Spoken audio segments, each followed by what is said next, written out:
following is a presentation of the Magnitude Sports Network.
Time. Let's head up to the broadcast booth for the pregame show right now on Magnitude Sports. All right, welcome. We're live here at Dave Poop Field here in Fitzgerald Stadium in Rapid City, South Dakota. Mostly cloudy, 64 degrees here. We're looking at a high of 72 today. We should stay in the mid to lower upper 60s, if that makes sense, somewhere between the range of 64 and 67 degrees here for this game. No chance of storms until about 10 o'clock tonight. Otherwise, the hour-by-hour forecast looks pretty good here. The Post 400 Stars come into this as the I don't have my book in front of me. I believe it was the 2 seed. I checked at the 3 seed, and they would find themselves seated against the 3 seed from the other pool, which is Post 56 from Plattsmouth, Nebraska. Plattsmouth, Nebraska has played 10 games this year. They are 6 wins and 4 losses on the season thus far. And the Post 400 Stars come into this one with a overall record of, let's see here, 2 losses yesterday. I believe it's 17-7 now. On the season, if I remember correctly, but I'll have to double check that one, and I'll get a text if I made it brutally wrong. Let's put it that way. But once again, in a different broadcast booth, a little bit further down the first baseline, closer to home than we were in all the previous games today. So we got a little bit different view of the field today, but I kind of like this view a little bit better, as it doesn't require as much camera work as the other booth, and I'm 100% okay with that. Mike Mason with you here alongside Janice, working the graphics and scoreboard today, and we certainly appreciate you tuning in. Let's go over the starting lineups right after our timeout here as we take a word from our sponsors, and we'll be back with more of the pregame show right after this.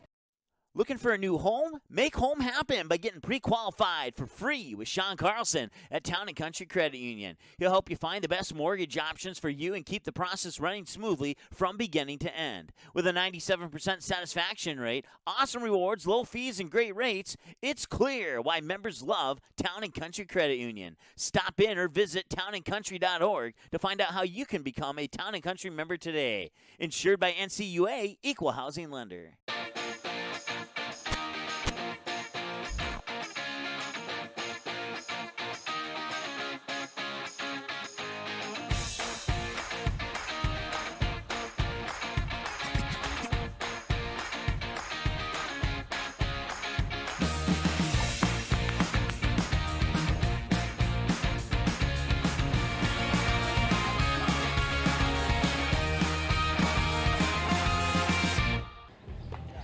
All right, welcome back to Rapid City, South Dakota for the final day for the Post 400 Stars here at the Veterans Classic Tournament. So far, they are 2-2 in the tournament, picking up wins over Miles City, as well as, let me pull up my information here, a a 10-0 win over Miles City, a 14-2 win over Bellevue East, another Nebraska team. And then they would drop one to a very good and talented Cheyenne Post 6 Sixers team from Cheyenne, Wyoming, 8-0. And then they would lose a lead against Pierce, South Dakota yesterday. At one point, they were leading the game 4-0, and they would end up dropping that one 9-5 as the game would go to extra innings, and Pierre would score 4 in the top of the 8th inning to take that 9-5 lead, and the Stars would not be able to recover. They would send one ground out and 2 pop-outs to the outfield to go 1-2-3 in the bottom of the 8th, and Pierre would not only rally but hold on to the lead and come back and hand the Stars another loss on the season. So maybe a game the Stars should have won against Pierce, South Dakota, but maybe they learned some lessons from that game and they can apply them here today when they take on another Nebraska team, Post 56 from Plattsmouth, Nebraska. Let's go over the starting lineups here for these two teams. We'll start with the visitors on the scoreboard, which is, actually Fargo's the visitor on the scoreboard, so let's start with the home team on the scoreboard. And your batting lineup will look like this. 1, 2, and 3 is the shortstop, Sam Camp, and second baseman, Gage Olson, and the designated hitter, Evan Miller. Batting in the middle of the order at 4, 5, and 6, center fielder Trent Elshire, third baseman, Kaden Hinton, and right fielder, Max Waters. Batting in the bottom of the order at 7, 8, and 9 is the first baseman, Drew Iverson, left fielder, TJ Fitzpatrick, and the catcher, Henry Lunger. Not batting, but your starting pitcher on the mound here for Plattsmouth Post 56 is going to be Clayton Mayfield. Your batting lineup for the Fargo Post 400 Stars, who will bat first here in the top of the first inning when we get to it. 1, 2, and 3, second baseman Matt Bryant, designated hitter Nick Hosbargan, shortstop Easton Rarick. Middle of the order at 4, 5, and 6 is left fielder Caden Graf, catcher Hayden Cressen, and first baseman Drew Rarick.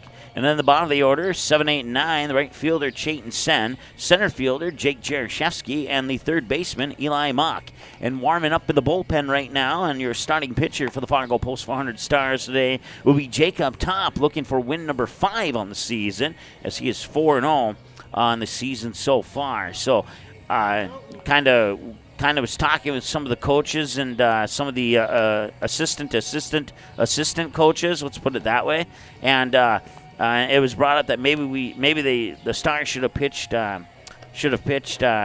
Jacob Top during the Cheyenne game yesterday. However, I believe he pitched, if my memory serves me correctly, I believe he pitched in the game against Brookings. And even though the day's rest did not apply for the tournament, it did apply for the season. So he needed one more day to rest, and that's why he was not able to pitch yesterday against Cheyenne. But he will be pitching today here against Plattsmouth, and that's going to make the task a little bit tough here for Plattsmouth. It'll make the task tough for any team that goes up against Jacob Top. And he's just one of several pitchers on the Stars lineup who can cause trouble for opponents. There's no doubt about that. But Jacob Top still looking to see if a team can knock him off, if that's the way that we want to put it. He's undefeated. I don't want to jinx him, but he's undefeated on the season when he starts for the Post 400 Stars. That's your lineup, and we'll take another timeout. When we come back, we'll get you a little bit closer to that first pitch. We'll take a look at our upcoming schedule and all that cool stuff after this break here,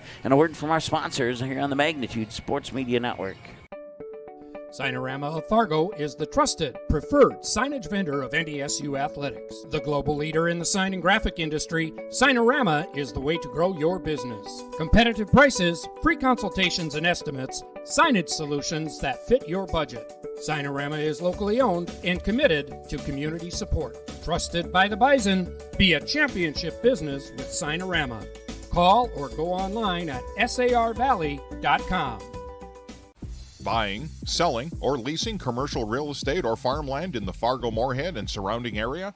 From office to retail, industrial to multifamily, commercial land to farmland. As the #1 commercial, sales, and leasing brokerage in the FM region, Goldmark Commercial has the experience and skills to handle all of your commercial real estate and farmland needs with the highest levels of customer service and marketing around. Trust the experts at Goldmark Commercial Real Estate to lead your team to success.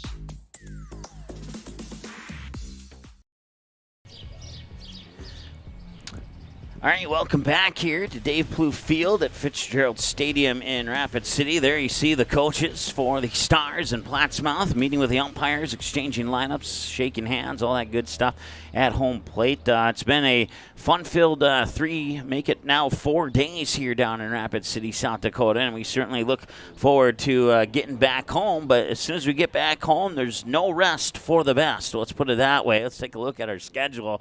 We have after today, we head right back to Fargo where the Astros will host Devils Lake, and then we head right over to Jamestown for the Stars opener of the summer portion of their schedule, and then we head right back to Grand Forks the very next day, and then we open the portion of our West Fargo Patriots coverage on Saturday, June 11th, when they will host a doubleheader against Manitoba starting at 6 o'clock and 8 o'clock on Saturday, June 11th. You can dig deeper on that schedule on our website at magnitudesn.com. So there's a small look at what's coming up.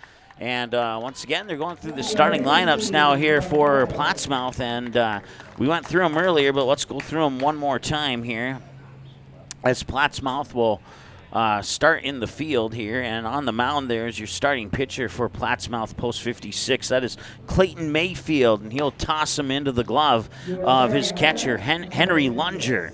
Around the bases at first, Drew Iverson, Gage Olson, first and second respectively. Shortstop and third is Sam Campen and Kaden Hinton. And then in the outfield, you got Trent Elshire in straightaway center, Max Waters in right, and TJ Fitzpatrick in left. And getting ready to step up to the plate here for the post 400 Stars will be Matt Bryant, Nick Hosbargan, and Easton Rarick to face Clayton Mayfield here in the top of the first, and that will officially end our pregame show. We'll take one more time out. We're back in 30 seconds with that first pitch right after this. You may already know that at Clothes Mentor, you can shop great designer brands without the full designer price, and that you can bring your gently used items into Clothes Mentor and sell them for cash on the spot.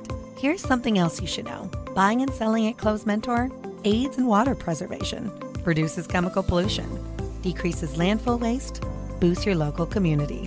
That's right, it's resale, and it's better than retail. Be green and kind to the environment by selling your clothing and buying sustainable fashion for yourself. All right, let's get this ball game started. Once again, we are at mostly cloudy skies here in Rapid City. We were at 64 when we started the pregame show. It's actually dropped now to 63 degrees here in Rapid City, South Dakota. Once again, hour-by-hour forecast will have us in that low to mid-60s, 63, 65, maybe see 67. But it's amazing how that forecast changes in the span of about 15 minutes. So we were looking at about 67 game-time temperature. Now we're looking at 64, 65 is a max game-time temperature. So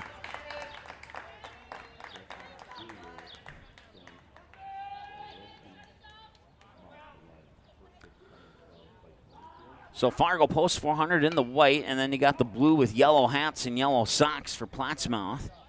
And the first one there for Matt Bryant is fouled away for a strike. The first pitch comes across at 10:23 a.m. Game is scheduled to start at 10:30, but the tournament committee here has been very adamant about starting every game earlier. I think the only game that started on time was the very first game of the tournament. And ever since then, all the games have gotten ahead of schedule a little bit. And there's a second strike tossed there by Clayton Mayfield. Once again, Plattsmouth post 56 at 6 wins and 4 losses on the season. And the post 400 Stars at 17 and, let's see, they were 17-4, so they're 17-6 now after the 2 losses yesterday here on the season for the post 400 Stars as he fouls that one away and it remains an 0-2 count. Once again, Mike Mason hanging out with you here. I got the play-by-play along with the camera, and Janice working the graphics and scoreboard for you. Here's the pitch, and Matt Bryant will pop that one up. That one is going out to left field, and making the grab is the shortstop, Gage. Check that, Sam Campen. So Matt Bryant will fly out, I should say, to shallow left center to the shortstop, and that's out number 1, and that'll bring up Nick Hosbargan. Nick Hosbargan, more hits than not this season here on Magnitude Sports, and we'll see if that trend continues. It looked like he was going to square up for a bunt. The pitch will come out low and outside. It's ball 1. here to Nick Hosbargan. Easton Rarick on deck. Well, might see Caden Graf if the inning does not go 1-2-3. Mayfield now on 5 pitches. 4 of them have been strikes. That last ball is the only ball he's thrown so far. And now he will just miss the strike zone. And I may have jinxed him. It's a 2-0 count here to Nick Hosbargan. And once again, Easton Rarick is on deck. Drew Iverson at first base for Plattsmouth. Gage Olson at second. Sam Campen, the shortstop. Kaden Hinton at third. Behind the plate catching is Henry Lunger, and there's a strike. 2-1 to Nick Hosbargan. Once again, Clayton Mayfield on the mound, and then in the outfield, TJ Fitzpatrick in left, Max Waters in right, and Trent Elshire in straightaway center field. 2 balls and 1 strike the count here to Nick Hosbargan. And now it's 2 balls and 2 strikes.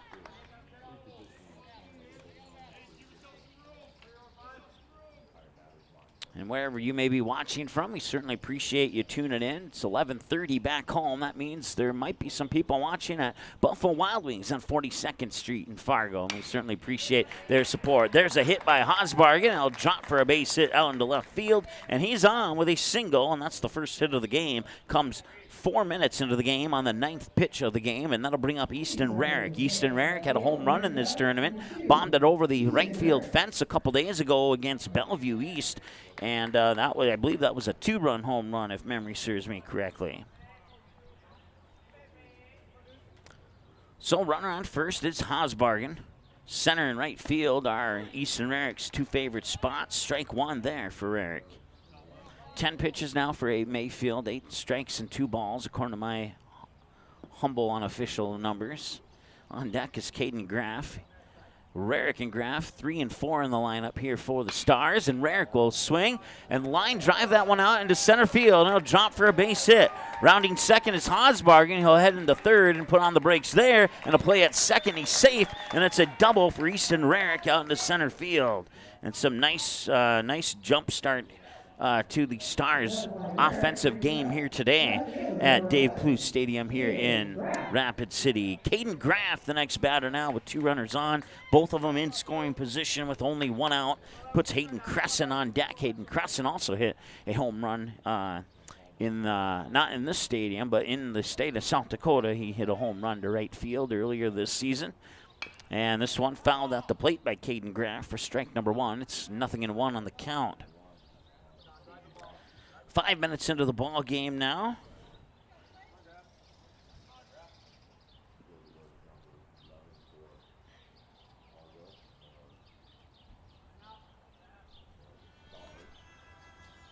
And we got a little bit of unexpected music here in the booth. And that's going to be a hit out into right field. Is a 2-run RBI double as it scores Hosbargan and Easton Rarick. Caden Graf with a 2-run RBI double out into right center field. And it's 2-0 in favor of the Stars. So Hayden Cressen now has a runner on second with 1 out and already 2 runs on 3 hits.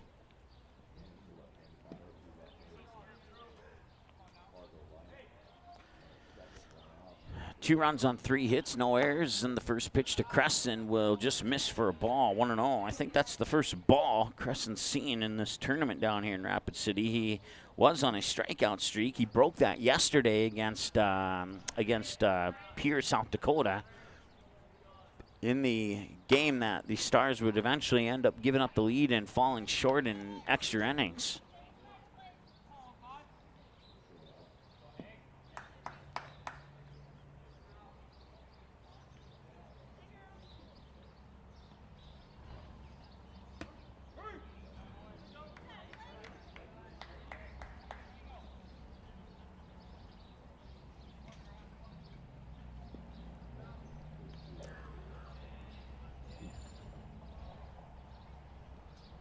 Two balls and a strike to Hayden Cressen. Make that 2 balls and 2 strikes.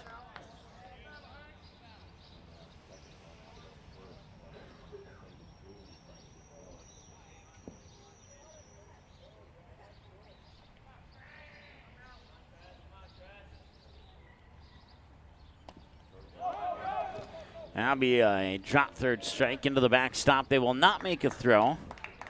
And the other runner will advance to third. Caden Graf to third.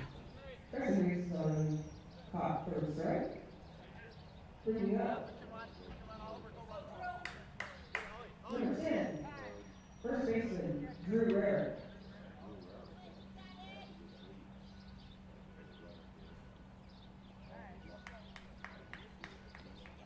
So I bring up Rarick now. He's one of 3 Stars to hit a home run this season for the Stars. And there's a strike to Rarick. I believe Joe Fryer's in as a courtesy on first for Hayden Cressen. I can't quite catch the jersey number. Nope, I was mistaken on that. It is actually Oliver Luck who's come in to courtesy run for Hayden Cressen. And that one is hit hard to center field, and it drops for a hit. Coming in from third there is Caden Graf. He will score. It's an RBI single. Oliver Luck moves from first to third, and runners on the corners once again here on the RBI single, and that makes the score 3-0. That hit brings up right fielder, Kaden Hinton. Caden Hinton, the batter now. All the runs have come on 1 out so far. The pitch is a little bit high to send for a ball. 1 ball, no strikes. Jerichevsky is on deck. Mayfield has now tossed 21 pitches as Sen and Jerichevsky represent batters 7 and 8 in the batting lineup here for Fargo Post 400. Here's the 1-0. That one skips into the turf. Coming in from third is Oliver Luck on the wild pitch. Rarick will circle second but hesitate and go back. So Rarick advances on the wild pitch. Oliver Luck comes home to score on the wild pitch, and that makes the score 4-0 now here on the Sean Carlson Mortgage Lender at Town and Country Credit Union scoreboard. And it's 2 balls and no strikes to Caden Hinton.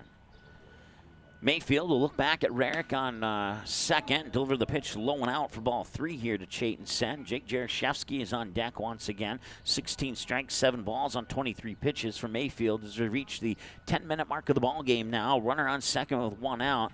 Mayfield will sat wind and deliver the pitch, and he got it in there for a strike on the 3-0 count to make it 3-1.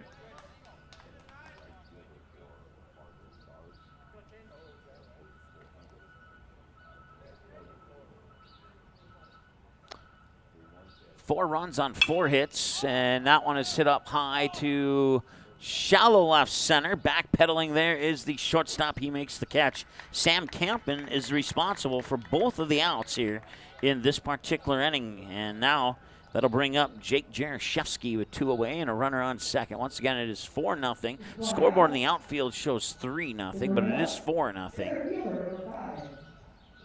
Jake Geraszewski. Got the name right, and now got the forgot to update the scoreboard. Actually helped her out with the name. Jerichevsky pops it up high, going to left center field, and it'll be the center fielder, Trent Elshire, making the catch, and the flyout will retire the Stars. They'll strand 1 on base, and they get 4 runs on 4 hits and no errors, and they leave 1 on base, and they take a 4-0 lead here after the top of the first. It'll be Sam Campen, Gage Olson, and Evan Miller batting. Jacob Top on the mound when we return after this. You may already know that at Close Mentor, you can shop great designer brands without the full designer price, and that you can bring your gently used items into Close Mentor and sell them for cash on the spot. Here's something else you should know. Buying and selling at Close Mentor aids in water preservation, reduces chemical pollution, decreases landfill waste, boosts your local community. That's right, it's resale, and it's better than retail. Be green and kind to the environment by selling your clothing and buying sustainable fashion for yourself.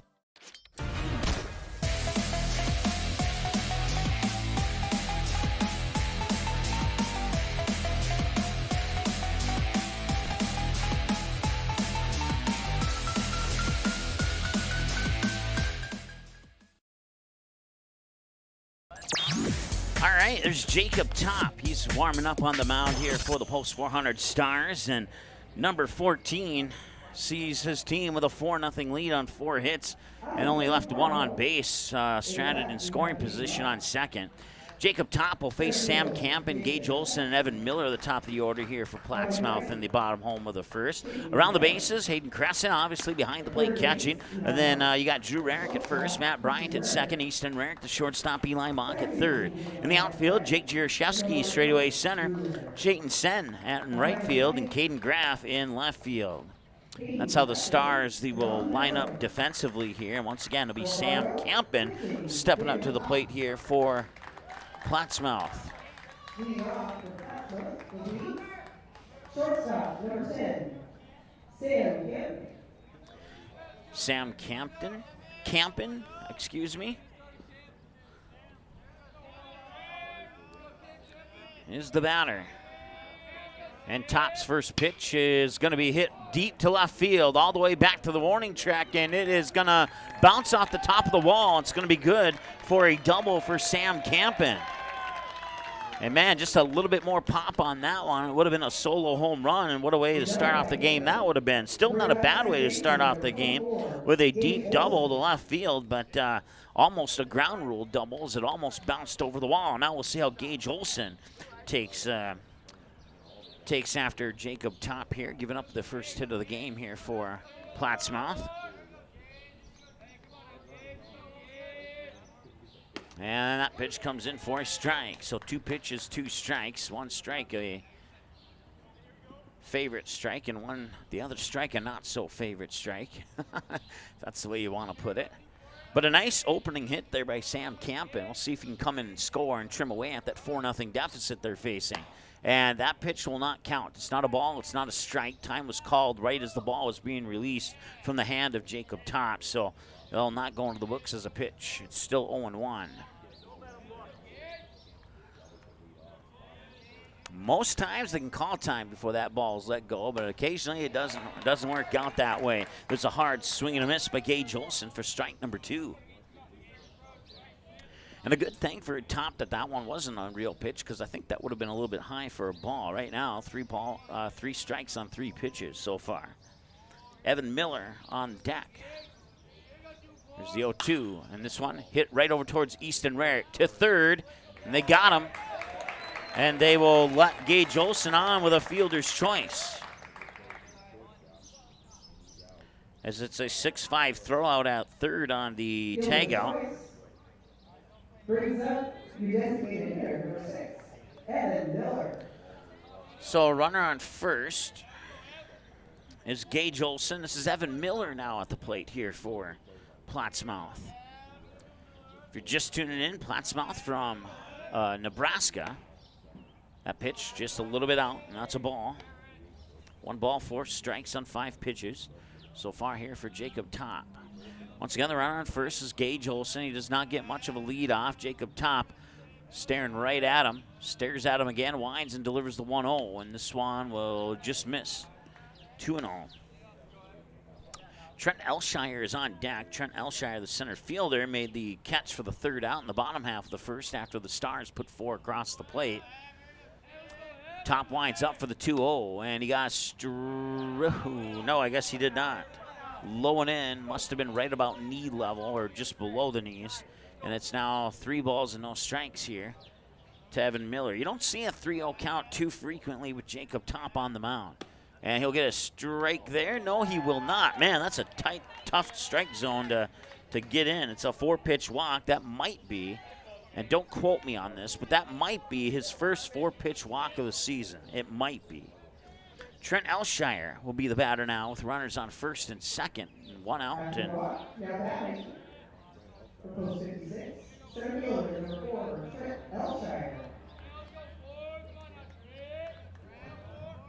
And Elshire fouled down the third baseline. Went a little bit early on that. It's good for a strike 0-1. Must be pitch number 10 for Jacob Top. Once again, he has the full 105 to work with if they need him to use up all 105.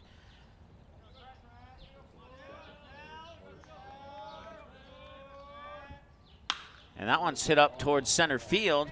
Running after is Jerichevsky. It'll drop and it'll bounce to the warning track.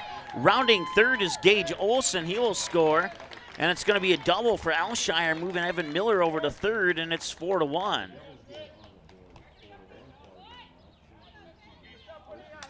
So runners on second and third now for Plattsmouth. They've put a run across the plate to trim the lead down to 3. This is Kaden Hinton, the batter now. And Caden Hinton's going to go to right field.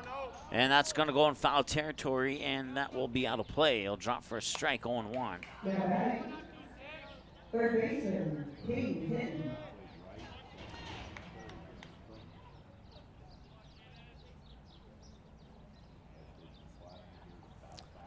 One out, 2 runners on.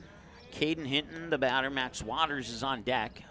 Hinton and Waters represent batters 5 and 6 in the lineup here for Plattsmouth. That one's fouled away, strike 2. Fouled up, straight up behind the plate.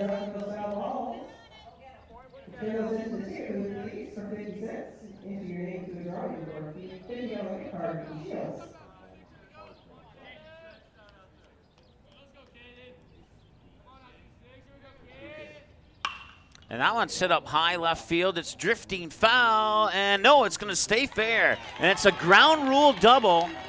So Miller will come in, Elshire will score from second, and that will put Hinton on second with the ground rule double. So 2 more runs score, and all of a sudden the 4-0 lead has evaporated down to 4-3.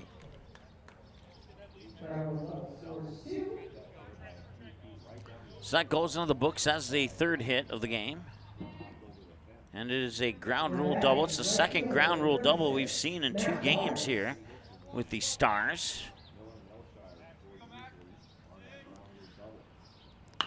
Max Waters pops it foul left field side. 20 minutes into the ball game now. 7 runs on 7 hits combined between the 2 teams. 4 on 4 for Post 400, 3 on 3 for Plattsmouth. And the pitch, and that could be the 4th hit of the game, and it is. And they're going to send Hinton around third. Now they're going to change their mind as Graf was able to bomb that throw back in to the infield there. Eli Mock was there to scoop it up, and he was halfway between third and home. Had Hinton tried to come home, he would have been easily tagged out. So it's a base hit to put runners on the corners from Max Waters, and that'll bring up the next batter here, and that is Drew Iverson. Iverson, batter number 7 in the lineup here now, and 3 runs on 4 hits, and Plattsmouth is 90 feet away from tying the game.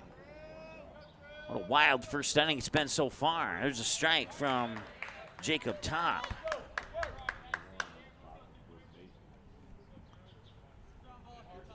Both of these teams seeded 3rd in their respective pools. And that one's hit to right field, and line drive, and it's grabbed there by Chayton Sen. Nice grab. Tagging on 3rd is Hinton. The throw will not come in time, and we have a tie game via a sacrifice fly to right field for Drew Iverson. Nice play by Sen in right field.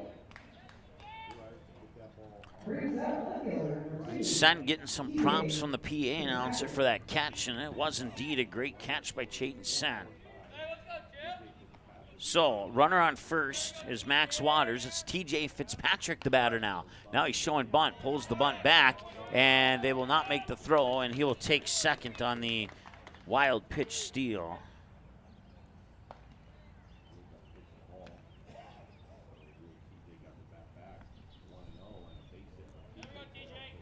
Well, I don't know.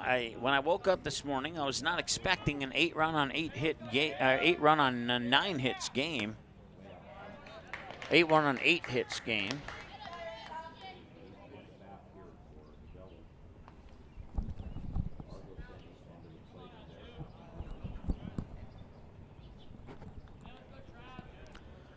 But it sure has not disappointed from a neutral perspective anyway. It has not disappointed.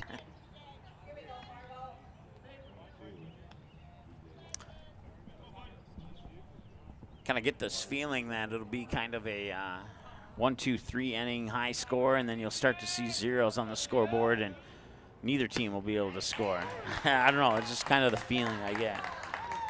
And that is a Buffalo Wild Wings strikeout for Jacob Top. It's his first of the game, and it ends the first inning of play. We're all knotted up at 4 apiece here on the Magnitude Sports Media Network. They leave one stranded on base. Everything is even. 4 runs on 4 hits, no errors, and 1 left on base for both teams. We'll take a break. We'll be back with the top of the second right after this. Signorama of Fargo is the trusted, preferred signage vendor of NDSU athletics. The global leader in the sign and graphic industry, Signorama is the way to grow your business. Competitive prices, free consultations and estimates, signage solutions that fit your budget. Signorama is locally owned and committed to community support. Trusted by the Bison, be a championship business with Signorama. Call or go online at sarvalley.com.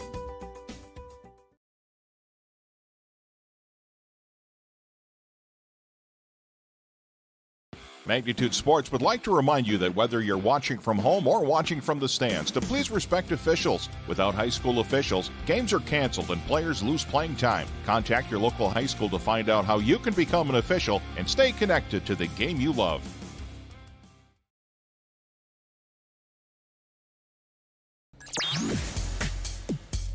Welcome back. It's a 4-4 ball game. Each team with 4 hits and each team with 1 left on base.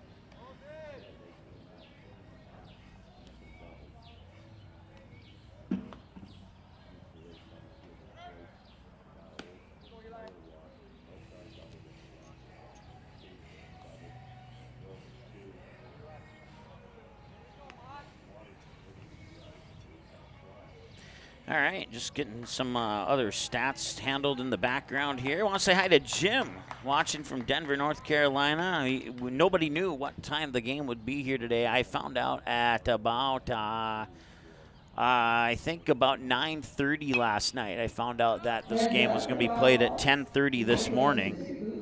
I was watching the Avalanche and Edmonton Oilers hockey game, and as soon as that game went final and went to the postgame show, I got a text message with a picture of the schedule that said we played at 10:30. I'm like, well, I guess I better get to bed.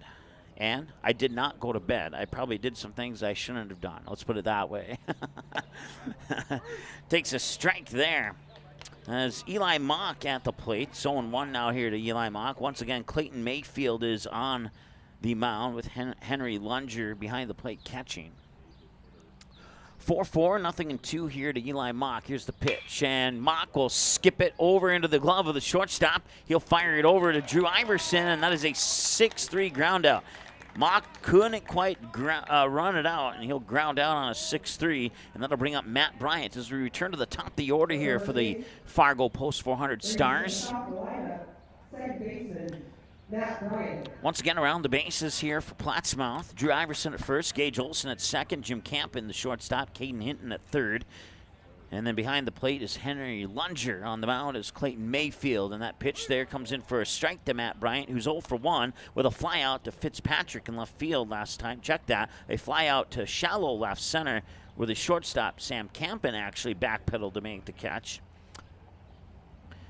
T.J. Fitzpatrick is indeed playing left field as that pitch comes up high for a ball. And then in center field, Trent Elshire and Max Waters in right field. And that's how Plattsmouth is set up defensively here in this contest.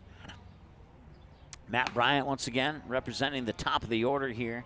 And he is the second batter of the inning as we have 1 down here in the top of the second. And a 8-run, 8-hit first inning for the 2 teams combined. And Matt Bryant rifles it right down the center field. It's going to be good for a single. And that brings up Nick Hosbargan. Nick Hosbargan, 1 for 1. He singled out into left field last time he was at the plate. We've had 2 hits that have almost exited the park. One of them did on a ground rule double that bounced over the wall, and then the other one bounced off the ground and hit the yellow beam at the top of the wall and stayed in the field of play. So we've had 2 that have almost exited the park. Hosbargan started it off with a bunt yesterday. It's mishandled there by Hinton, and he'll run it out. And now the throw over to third. He's going to be tagged out. Matt Bryant is out on his way to third. Not sure what he was thinking on that one, but there will be 2 out. Nick Hosbargan will be on a fielder's choice, I believe. No, they will indeed charge that as an error, actually.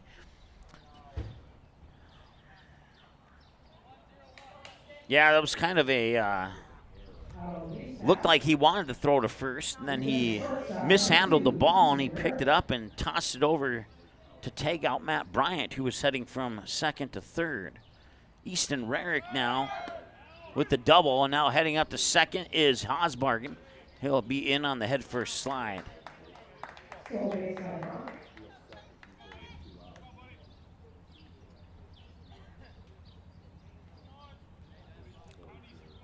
So no balls and a strike here to Easton Rarick, who doubled all the way to the wall. Matter of fact, that was the one that bounced and hit the yellow beam on top of the wall that I was just telling you about last time he was at the plate.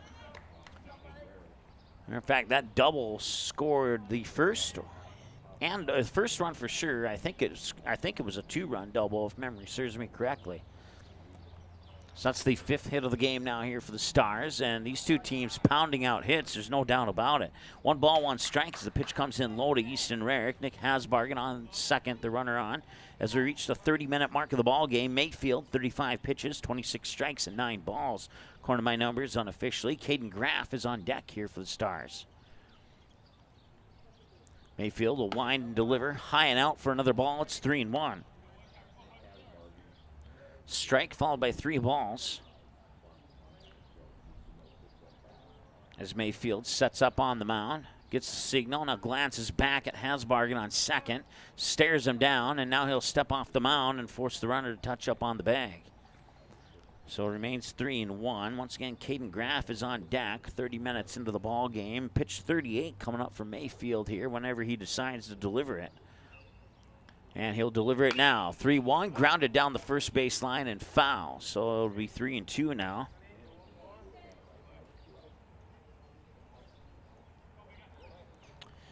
Jim, I know you normally share temperatures with me, and I don't see one from you yet in Denver, North Carolina, but I can tell you right now that it is mostly cloudy and 63 degrees. Not make that mostly cloudy and 64. It just went up a degree. And now that'll walk Easton Rarick. So now 2 runners on, first and second on the full count walk. Now bring up Caden Graf. Caden Graf 1 for 1 with a double to right center field. Scored a pair of runs in the top of the first, and now with 2 outs in the inning, the Stars will look for some 2-out magic with 2 runners on. Nick Hosbargan on second, Easton Rarick on first, and the pitch to Caden Graf comes in for a strike. It's 0-1, and on 40 pitches for Mayfield, 12 balls and 28 strikes. Once again, a strike is anything that is not a ball. Hit, home run, fouled away pitch, swing and a miss. They all go into the books as strikes. Here's the 0-1, and there's an 0-2 count now here to Caden Graf, and Mayfield gets ahead on the count quickly here on Graf. Hayden Cressen's on deck if Graf can reach base with 2 away.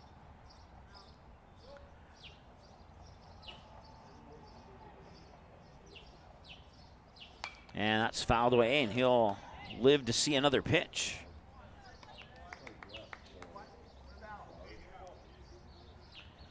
No balls and 2 strikes to Caden, no balls and 2 strikes on 3 pitches to Caden Graf. And the pitch, and that one's hit high, center field. Going back, Trent Elshire's there. He makes the catch, and they'll do it. They'll strand 2 on base here as we complete the second inning of play, or the top half of the second, I should say. And it's still a 4-4 game. No runs for the Stars in the top of the second after exploding with 4 in the top of the first. And it will be Plattsmouth seeing if they can capitalize on that opportunity when we return from the break here on Meg.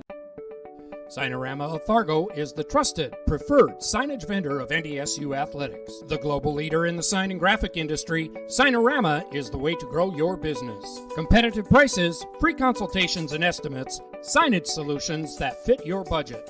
Signorama is locally owned and committed to community support. Trusted by the Bison, be a championship business with Signorama. Call or go online at sarvalley.com. The Knickerbocker in Hickson, North Dakota is the place for you and your friends to come and enjoy cold drinks, great food, and sports all under a friendly and fun atmosphere. Whether it's the Vikings, Twins, Wild, NDSU Bison, or one of your favorite teams, watch all the games at the Knickerbocker. Open Monday through Friday, 11 a.m. to 2 a.m., and Sunday, 12 noon to 2 a.m. You can find the Knickerbocker at 412 Main Avenue in Hickson, just a 10-minute drive south of Fargo. Take University Drive, head south until you arrive.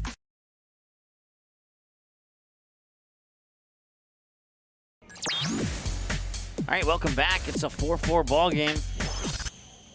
Jacob Top continues on the mound here for the Stars, and he'll try and zero out Plattsmouth like Plattsmouth zeroed out the Stars in the top half of the inning. You go from 8 runs and 9 hits to, or 8 runs and on 8 hits to no runs on 1 hit, all in a half of inning of play, which is quite significant. We'll see if that plays a role later in this game or not. Partly sunny and a high of a, as he puts it, a cool 81 degrees down in Denver, North Carolina. And just to reiterate, that's not Denver, Colorado, Denver, North Carolina.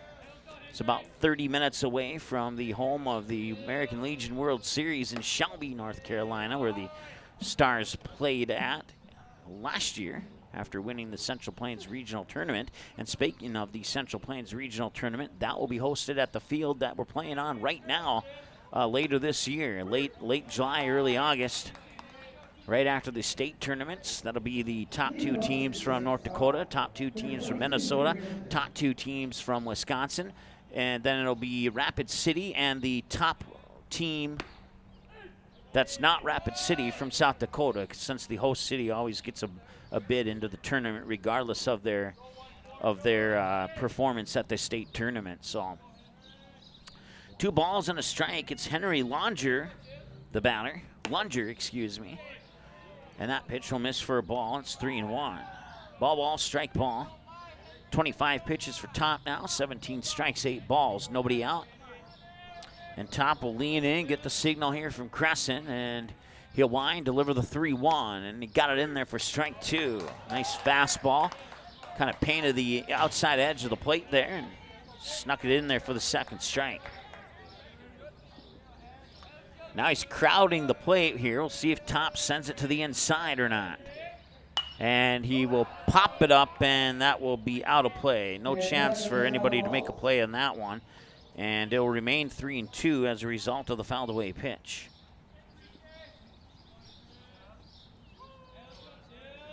Full count here for Top.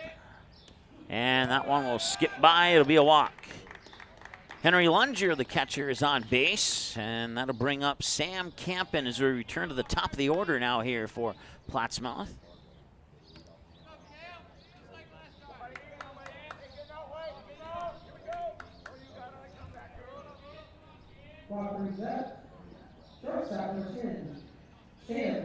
Sam Campen doubled deep to left field last time he was at the plate. And that one will skip into the turf. Henry Lunger will advance to second on the wild pitch, and it's 1 ball, no strike to Sam Campen. So once again, the runner moves on to second.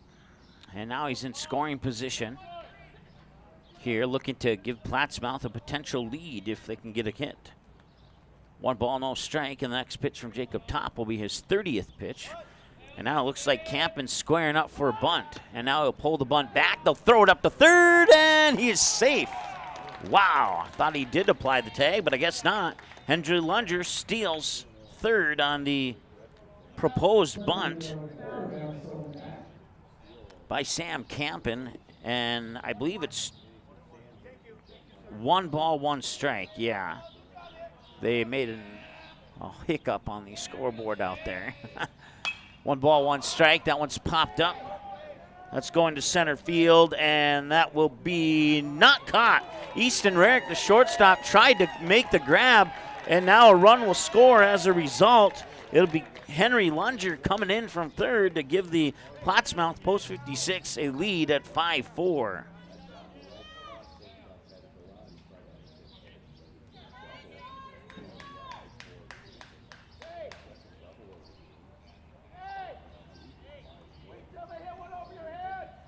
center field scores one. Bringing up number 24, second baseman, Gage Olson.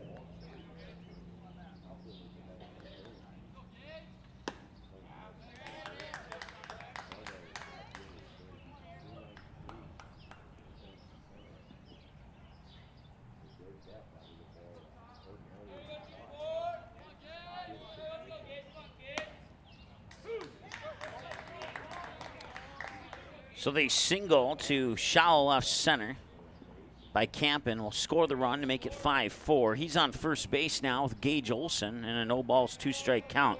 Gage Olson 0 for 1, reached on a fielder's choice. This time a hopping ball to Easton Rarick. Fires it over and it's not in time. He runs out the throw and it is an infield single for Gage Olson.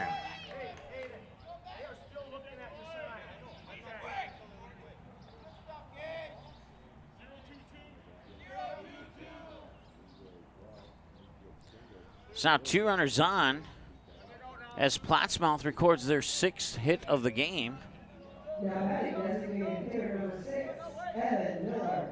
And Evan Miller is the batter now. He's 0 for 0. He was walked last time on a 4-pitch walk. Now he shows bunt, and the runners will not take off, and the pitch will come across for a ball. It's 1-0 to Miller. So Miller on 2 at-bats has seen 5 pitches. All 5 of them have been balls. As Plattsmouth now has the 5-4 lead here. And the pitch showing bunt again. He'll bunt it right back to Jacob Top, and Top will fire it over to first. Drew Rarick will have the out, and the runners will advance to second and third. So that's the first out of the inning. It's a ground out on a 1-3 over to first. Campen moves up to third. Gage Olson moves up to second. Brings up the center fielder, Trent Elshire, 1 for 1, doubled into center field last time he was at the plate. And if he doubles this time, that'll break it wide open here for Plattsmouth. They're up 1, 5-4, but threatening to make that a 7-4 lead. Here's the pitch. Low one out for a ball, 1-0. This is not the normal Jacob Top that we're used to here. 37 pitches, 25 strikes, 12 balls. Usually that favors the strike category more heavily when he nears that 40 pitch count. And it's another ball. And he gets out to wonder if it's an off day or not. Hopefully he can rebound. He's undefeated on the season. The Stars have not lost when Jacob Top has been on the mound. Now Hayden Cressen will take a trot out to the mound to have some words with Jacob Top.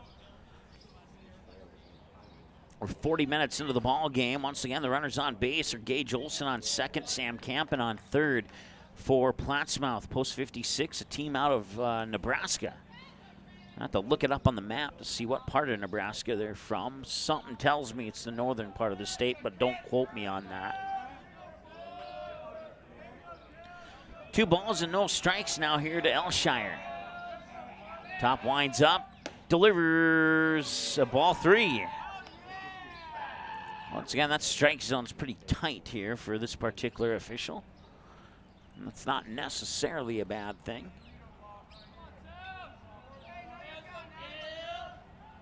Unless your team loses, then you might not like it. For the second time in this game, Jacob Top has walked a batter on 4 pitches. And now here comes Coach Fickner and the teammates out to the mound here to have a discussion. We've 1 out and the base is loaded. And the second 4-pitch walk of the game here for Top and the Stars. Caden Hinton is the next batter, and if you remember last time he was up, he got 2 RBIs on a ground rule double on a wall that bounced over the fence in left field. That's at the 325 mark. And it was like it was right inside the foul line, like any more to the left, and it would have been a foul ball. But Kaden Hinton would score 2 runs on a ground rule double on a bouncing ball over the wall in left field last time he was at the plate.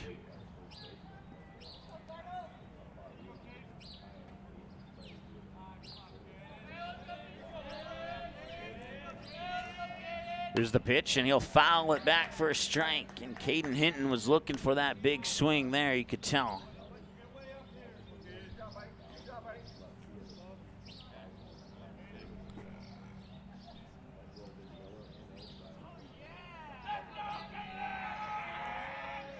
And the pitch, and he'll foul it away. So he fouls the first two away, and as a result, Jacob Top gets ahead of the count 0-2, and we'll see if he can strike him out for that second out of the inning. He's at 42 pitches right now. He only has one Buffalo Wild Wings strikeout up to this point. And the 0-2. That one's hit up high. It's going to center field. And it will not be caught, but Jerichevsky will, or it will be caught, I meant to say. Jerichevsky will make the catch for the second out, and it'll be a sacrifice fly scoring Sam Campen. Sacrifice fly by hit, scores one. To deep center field, Jerichevsky makes the catch. Campen comes in from third on the tag. Gage Olson stays at second. Trent Elshire stays at first. Now there's two out and a 6-4 lead for Max Waters, who singled to left field last time he was at the plate.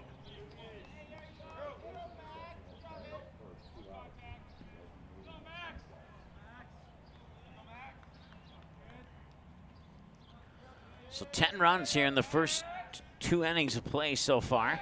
A snap throw up to first, and he's safe. Head first slide for Elshire. Pitch comes across as a ball. It's 2-0.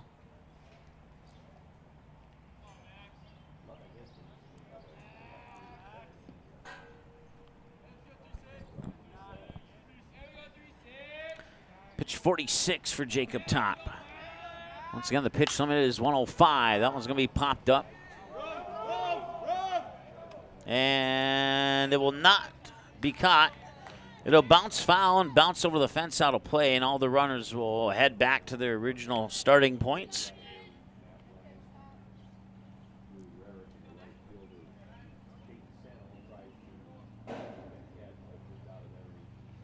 So that makes it 2 balls and a strike now on the fouled away pitch.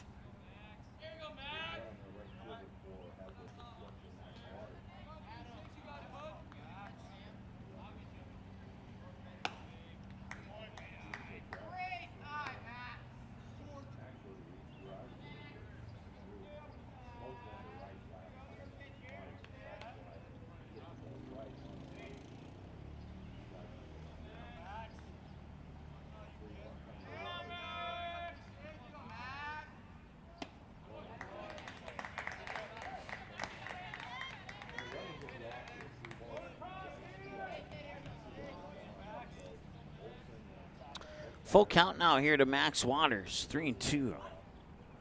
Once again, he's 1 for 1 with a single, sent that to left field, and now he swings and misses, and that is a Buffalo Wild Wings strikeout, and they will strand 2 on base. And Jacob Top has his second Buffalo Wild Wings strikeout of the day. It'll be batters 5, 6, and 7 for the Stars. It'll be Hayden Cressen, Drew Rarick, and Shaden Sen when we return after this here on the Magnitude Sports Media Network. Be right back. Looking for a new home? Make home happen by getting pre-qualified for free with Sean Carlson at Town & Country Credit Union. He'll help you find the best mortgage options for you and keep the process running smoothly from beginning to end. With a 97% satisfaction rate, awesome rewards, low fees, and great rates, it's clear why members love Town & Country Credit Union. Stop in or visit townandcountry.org to find out how you can become a Town & Country member today. Insured by NCUA, Equal Housing Lender.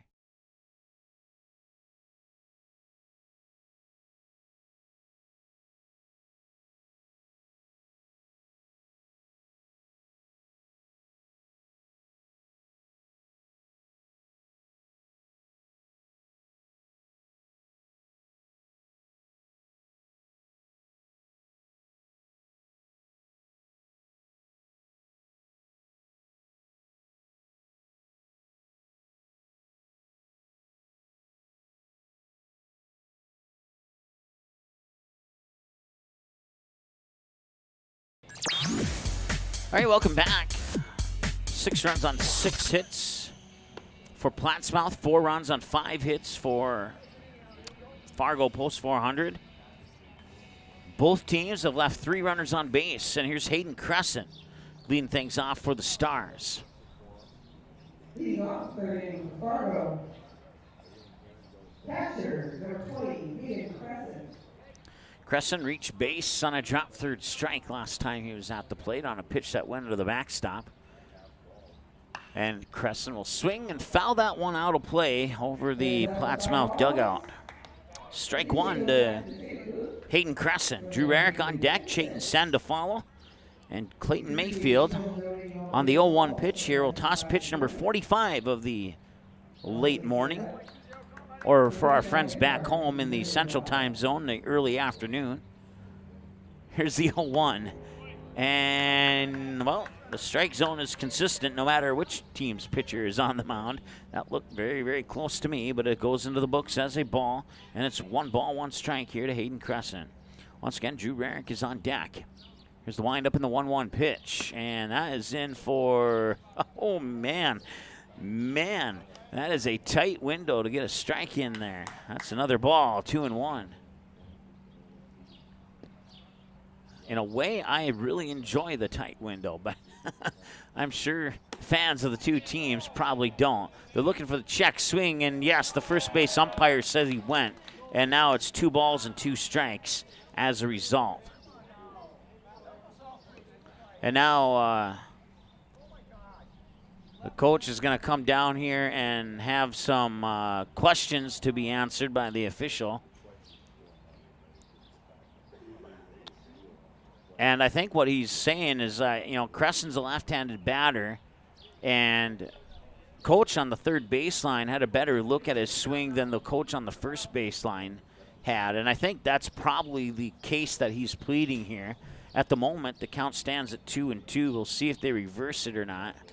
I don't think they will. It didn't look like. It didn't look like. Yep, it's still 2-2 according to his hand signals from behind home plate. So he will not win that argument, but it was a case worth pleading. And I think from my vantage point, being directly behind him, it kind of looked like he did follow through with his swing, but maybe from his vantage point, he saw something different than I did. And, of course, the official down the first base line certainly had a different vantage point as well. That one bombed and fouled away, and had that stayed fair, it would be 6-5 right now.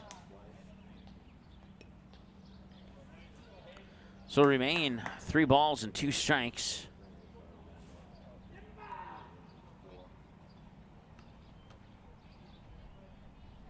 As they will run down to get the ball. Did it stay in play or? Oh, no, he's going to go out and get it. This one fouled. Fouled down the first baseline.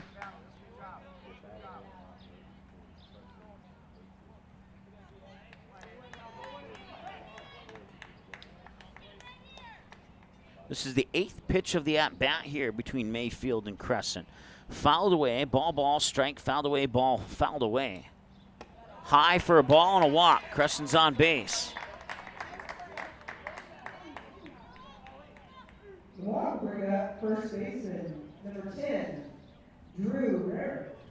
They bring up Drew Rarick, singled to left field last time he was at the plate. Stars down 2 here in the top of the 3rd, and looking to get those 2 back as Drew Rarick represents the tying run, puts Chayton Sen on deck, nobody out, and a runner on here for the Stars.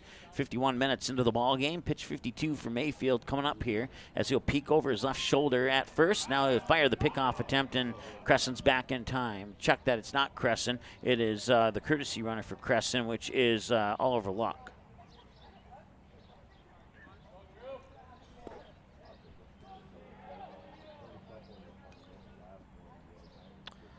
.35 strikes, 16 balls on 51 pitches, and he'll try and tag him out again. Luck back in time.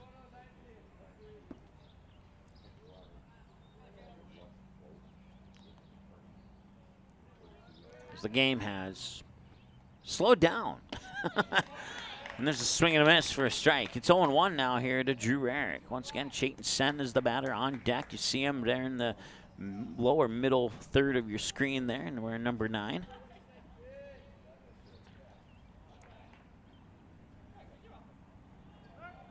And they'll try another pickoff attempt here, and Oliver Luck not really getting a large lead off. I'm not exactly sure what the intent there is on the pickoff attempts. It's not like he has a significant lead-off base or anything. And now that's going to be popped straight up, and that will go out of play. It's over the netting and right down in front of our camera and back into the first row. Results in strike 2 on the fouled away pitch there by Drew Rarick. Nobody out. Runner on first is Oliver Luck. And Mr. Dan Sen has just made 2 quarters. I'll take one of those. Steal there for Oliver Luck. Not only did he make 50 cents, but he's entered now for a $50 gift card from Shields. I might have to go shopping with him if he wins that. Oliver Luck moves into second on the steal. And that is hit into right field. And it is on a hop, and he had a hard time handling it. Max Waters will toss it back in. And now moving to second. So it'll be a single for Drew Rarick to right field. And then he'll move to second on the throw. Oliver Luck moves into third.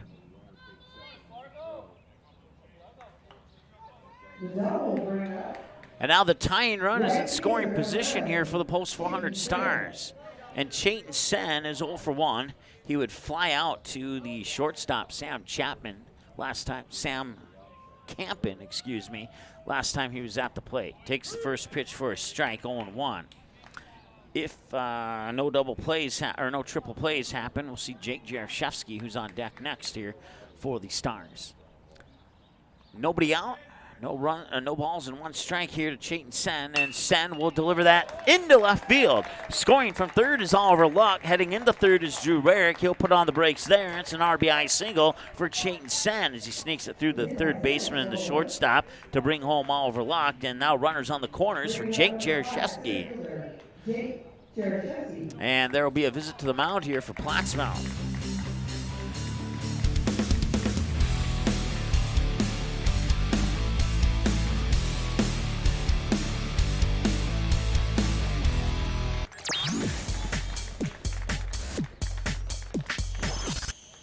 Now it looks like we might have a pitching change here.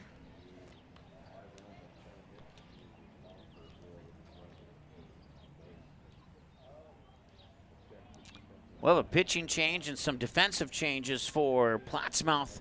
We'll take a timeout. We'll be back in just a moment here on the Magnitude Sports Media Network. Good sportsmanship.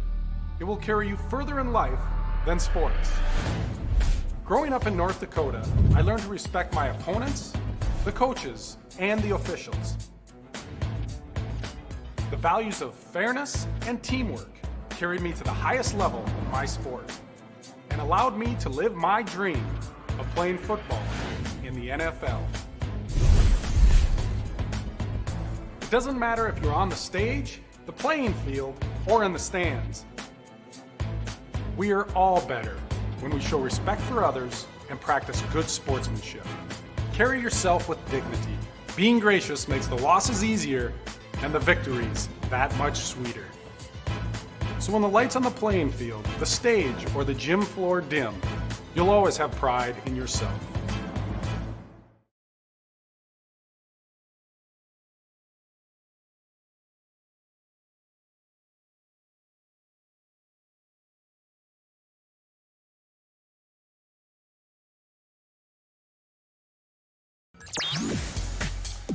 All right, we're actually in the top of the third due to a wrong button pushed. Our scoreboard's going to read the middle of the third, so ignore that. It should say end of second is what that graphic should say, considering where we're at in the game. But we are in the top of the third inning.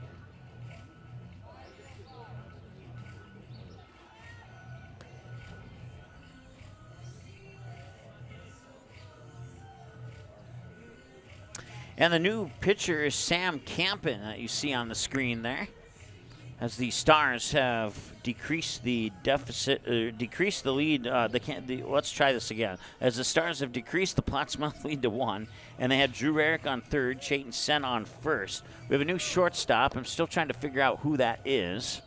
And I think we have a new right fielder as well, but don't quote me on that. So as soon as we get confirmation on the defensive changes here for Plattsmouth, we'll certainly share those with you here. But we have a new shortstop, and I'm still trying to determine who that is. They don't have jersey numbers anywhere but on the back of their jersey. And if I were to zoom in on the shortstop, he does not have his back turned towards me, so I cannot tell you who that is right now. I can tell you hopefully shortly here. But once again, Sam Campen warming up on the mound here, and he'll get 1 or 2 more, and then he'll have to square off against Jake Jerichevsky, who'll be the next batter here. Once again, nobody out here in the top of the 3rd, and after 4 runs in the 1st and being goose-egged in the top of the 2nd, the Stars are put 1 on the board here in the top of the 3rd, and they have a threat going here to probably add to that total.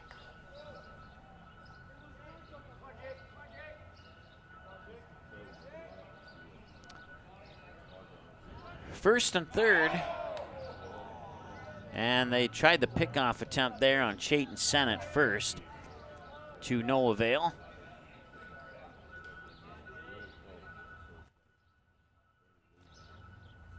And that is going to be popped up center field, and the catch is made by the center fielder, and the throw home will keep Drew Rarick at 3rd, excuse me. Fly out to center field. Brings up 3rd baseman, number 15, Eli Mock. So no sacrifice fly there, and Eli Mock the batter now. Moves Matt Bryant into the into the on-deck circle. Man, it's been a tough top of the 3rd here. There's a strike. Eli Mock grounded out to the shortstop last time, which was the shortstop at the time is now the pitcher that he's facing, Sam Campen. He grounded out on a 6-3 last time he was at the plate. And after Mock, we'll return to the top of the order as we've now hit the 1 hour mark of the ball game. First pitch coming at 10:21 this morning. And now we're at 11:21 local time.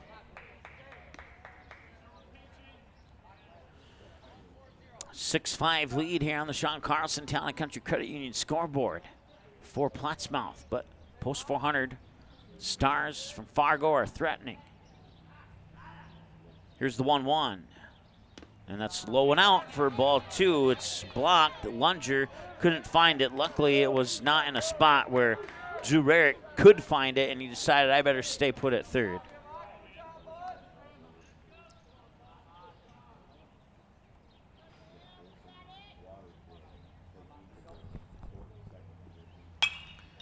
And that one is popped up for the second baseman. Gage Olson makes the grab, and that's 2 out.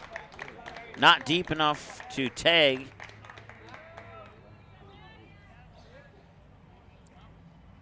All of a sudden, there's 2 out. We return to the top of the order now with Matt Bryant. He's 1 for 2. It's his 3rd trip to the plate in the game here, and we're in the 3rd inning of play.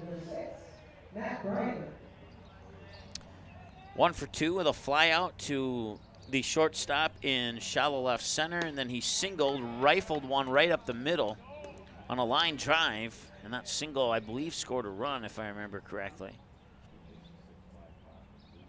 No, it did not score a run. I think it advanced the runner to 3rd, actually, at that point in time. No balls and 2 strikes to Matt Bryant.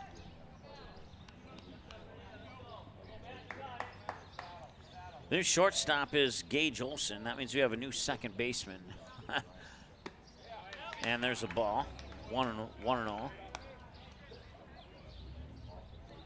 The new second baseman is Max Waters, so I was right that we do have a new right fielder. Well, I think the right fielder is the only one we got to figure out now. And that one's going to left field. Backing up is Fitzpatrick, and he'll make the grab, and that ends the inning. They strand 2 on base. We go to the middle of the 3rd, and your score, Plattsmouth 6 and the Stars 5. With the flyout, It'll be Drew Iverson, TJ Fitzpatrick, and Henry Lunger. It's the bottom of the order, 7, 8, and 9 when we return from the break here on the Magnitude Sports Media Network. Be right back. Signorama of Fargo is the trusted, preferred signage vendor of NDSU athletics. The global leader in the sign and graphic industry, Signorama is the way to grow your business. Competitive prices, free consultations and estimates, signage solutions that fit your budget. Signorama is locally owned and committed to community support. Trusted by the Bison, be a championship business with Signorama. Call or go online at sarvalley.com.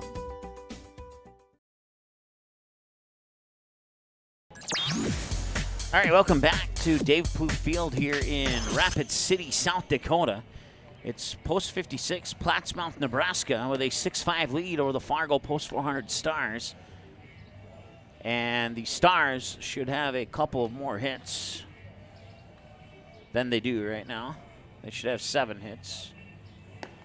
And now our numbers are right.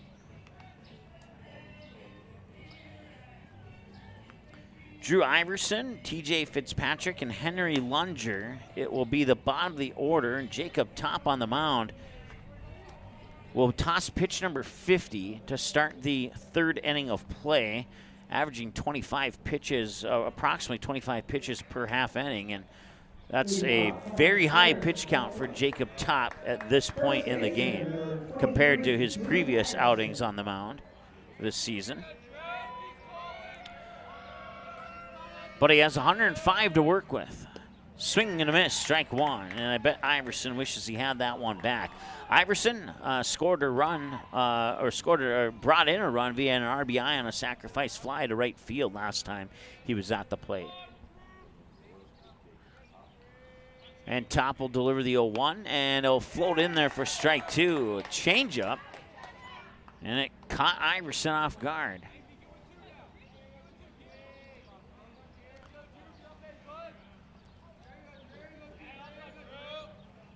And that one's a little bit low. That'll be a ball and 2 strikes now.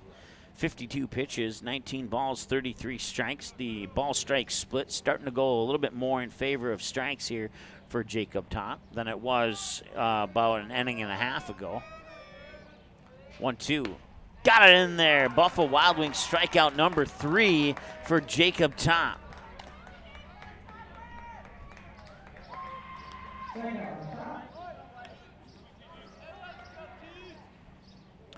Bringing up TJ Fitzpatrick now.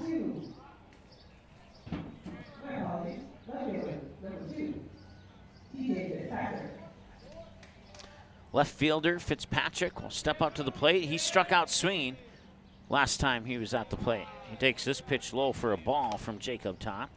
Jacob Top has struck out 3, including Iverson on the last at bat and Fitzpatrick last time he was at bat.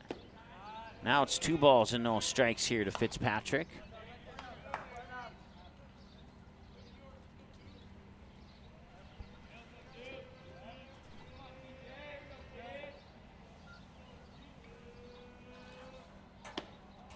And there's a strike.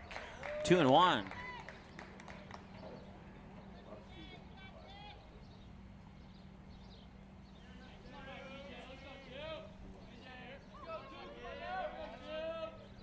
And that one comes in for a strike, and it's 2-2. So after falling behind 2-0 in the count, he's now even at 2-2. An hour and 7 minutes into the ball game. Top on 57 pitches. Now about to toss pitch 58. And the 2-2 count. Got him in there. It's back-to-back Buffalo Wild Wings strikeouts. It's the second one on Fitzgerald, and now it'll take Henry Lunger, who he walked last time, I believe, on a 4-pitch walk. We'll see if he can get another strikeout. So he retires the first 2 batters on a Buffalo Wild Wings strikeout. And now we'll see if he can retire the 3rd one on a strikeout. And now this is the Jacob Top that we're used to seeing. Winds up, delivers, just a little high, ball 1. I will admit, maybe I think it's the first time Jacob Top's starting pitching role came this early in the morning. Maybe he just needed to wake up a little bit. 2 balls and no strikes.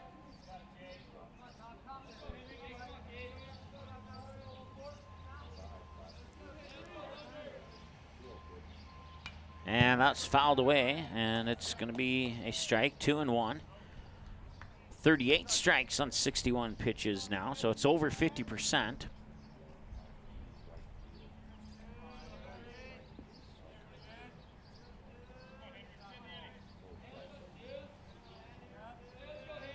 And the 2-1, and that will drop in for ball 3.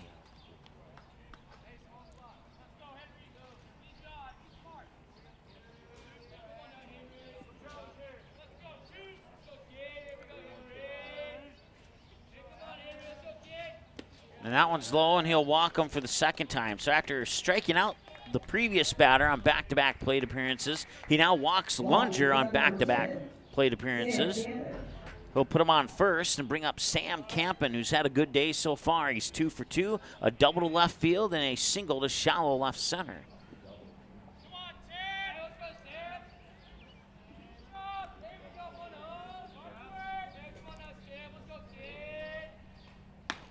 And gets a strike in on Campen. As we move the camera just a little bit to get the runner on first there for you. Once again, Sam Campen 2 for 2 with a double and a single. Now he's down to the count 0-1. Here's the 0-1 pitch. He'll foul it at the plate for 0-2.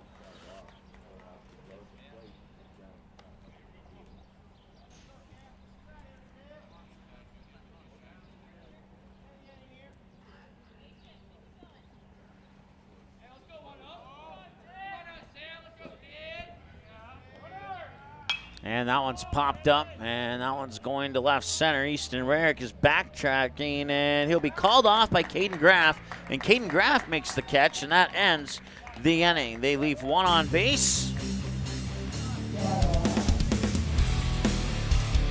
And it remains 6-5. And the Stars will have an opportunity to tie it up, maybe even take the lead as we move into the top of the fourth after the break here on May.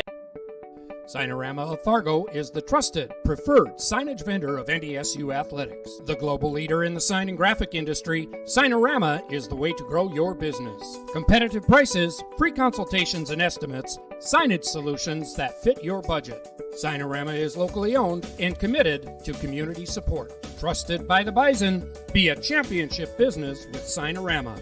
Call or go online at sarvalley.com.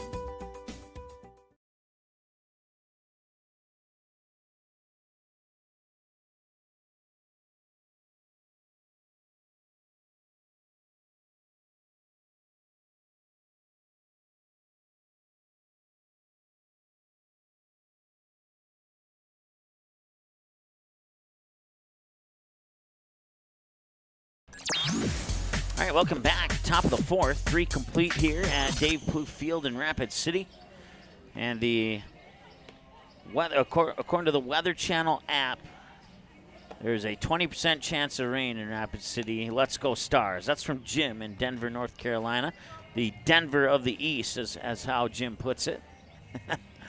And, well, hey, a 20% chance of rain. I'm cool with that. I think we could play through that. Last time, this is our second trip of to Rapid City this season. With any luck, it's their second of 3 trips to Rapid City this season, but second of 2 for sure. In our first trip, we had a doubleheader here over 3 games. The first game ended, I think, in the 4th inning of play due to a thunderstorm, and then we had a day off, and the next game was canceled due to a blizzard. So as long as we don't get a blizzard in the next, as long as there's not a 20% chance of a blizzard, I'm 100% okay with a 20% chance of rain. So, Nick Hosbargan will be the batter.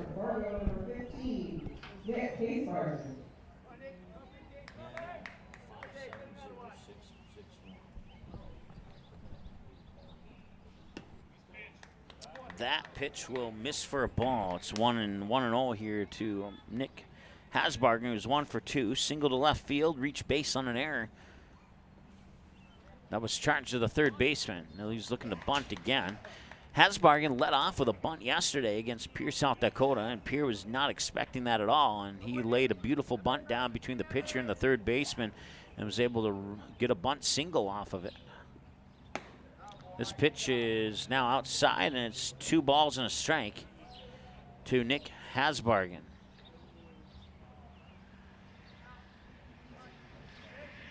Easton Rarick on deck here for the Stars. Stars trailing by 1 run, 6-5 here to Plattsmouth. He'll tip foul it. It's caught at the plate, and it's good for strike 2.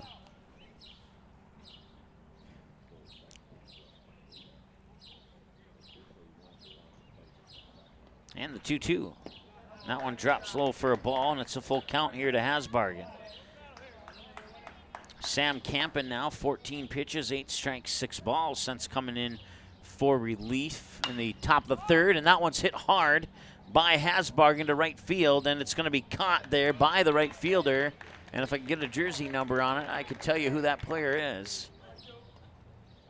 Yeah, right field.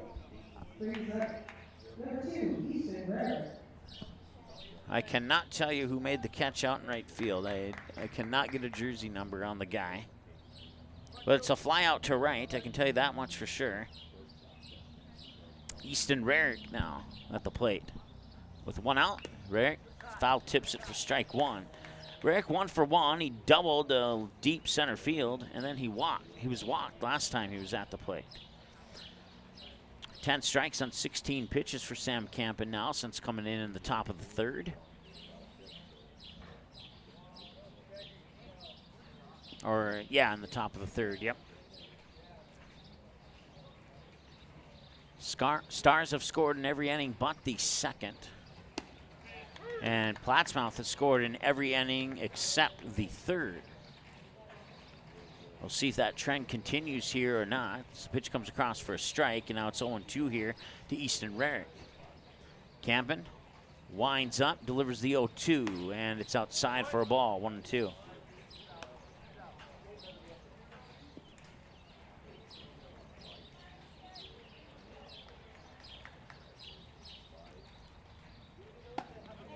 And that one will even the count up at 2 balls and 2 strikes. Once again, no runners on and 1 out. 2 balls, 2 strikes. On deck is Caden Graf.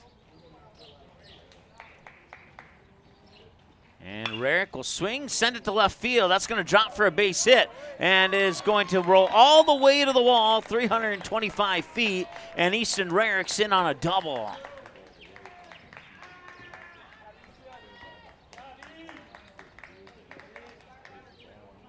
It's his 2nd double of the game, 1 to deep center, 1 to deep left, and now Caden Graf will try and bring in Rarick to tie the game up at 6. Caden Graf 1 for 2. He doubled to right center field, and then he would fly out to center field on his 2 trips to the plate thus far today.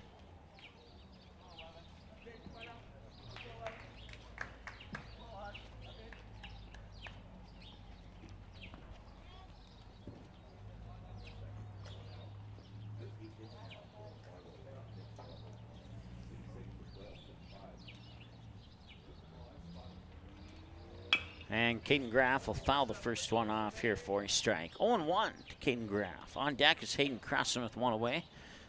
And once again, the runner on for 2nd is Easton Rarick. A base hit would potentially tie this game. And we'll see if the Stars can make it happen.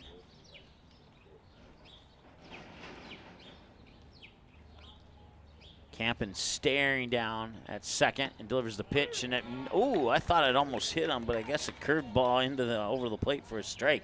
I thought I saw his pants over his left knee kind of flutter from that pitch, and maybe there was just enough wind speed, enough draft from that pitch to make that happen. I originally thought it hit him.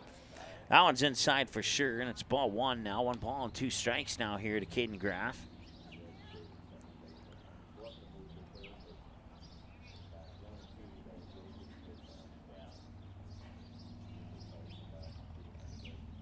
Campen looking over at Rarick on 2nd, stares him down. Now he throws it back, and he's out at 2nd. They were able to pick him off, and that takes the runner off base.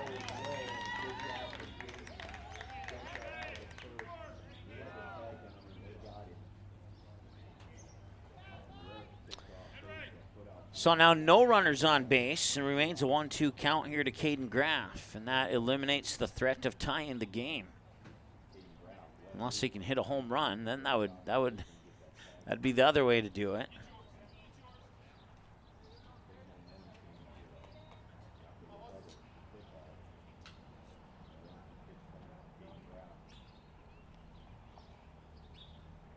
There's the windup and the 1-2 pitch, and that one's low and out. And had the Rarick still been on base, he might have made it to third on that pitch.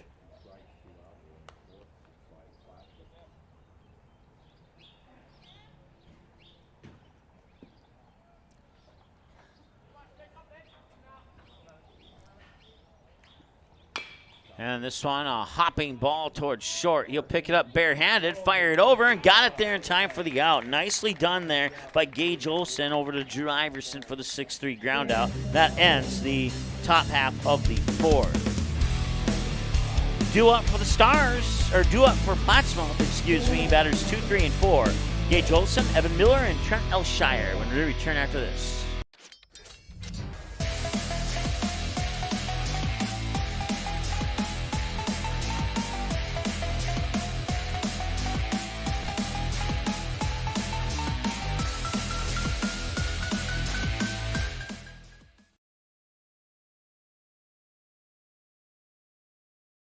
While the scoreboard reveals the winner of an athletic contest, the real winners are the players, coaches, and fans who show good sportsmanship. Those who treat the game as a competition, show concern for an injured player, and accept all decisions from game officials. Please remember to be a good sport when attending a high school game. This message courtesy of Magnitude Sports.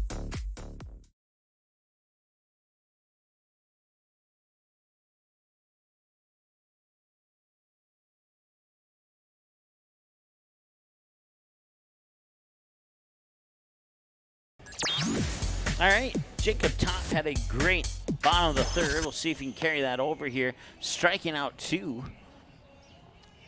And in the first 2 innings, he had 2 strikeouts. And then in the third inning, he had 2 strikeouts. So he has 4 strikeouts so far. And now he'll try his luck against Gage Olson. Number 24 shortstop, Gage Olson.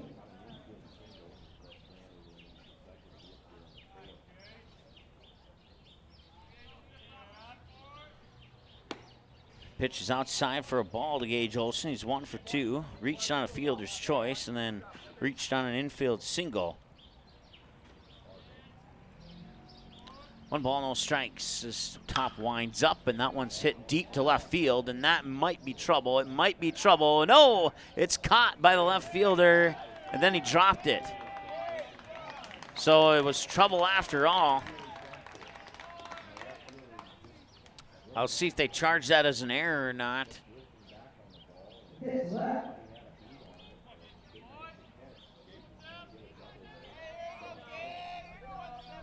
They have not charged a hit or an error on that play yet. I'm leaning towards error. Let's go ahead and put it up as an error unless they change it later. And that one's a hit out into center field. Not overlooked. Jake Jerichevsky will fire it back in. And now runners on the corners on first and third here. And now a pitch out into center field will allow the runner to score. And it's now 7-5 in favor of Plattsmouth. And it was Gage Olson who came in to score. This is Trent Elshire now, and now we'll have a visit to the mound. And 67 pitches so far here for Jacob Top.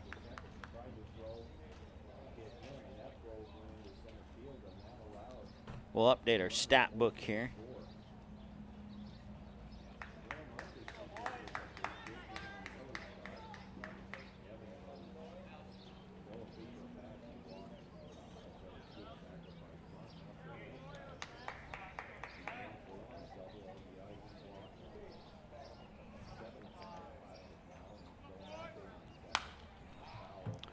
That one's fouled away. Sorry, I didn't realize that they were back to play as I was updating my stat book here. Posting 6. Number 4, Trent Elshire.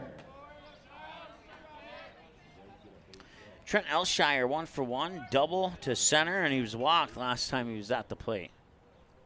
And now he'll hop this one over to the third. Eli Mox sends it across the diamond, and it's going to be an error. And back-to-back errors here in the same inning for Fargo Post 400. And Elshire will reach base.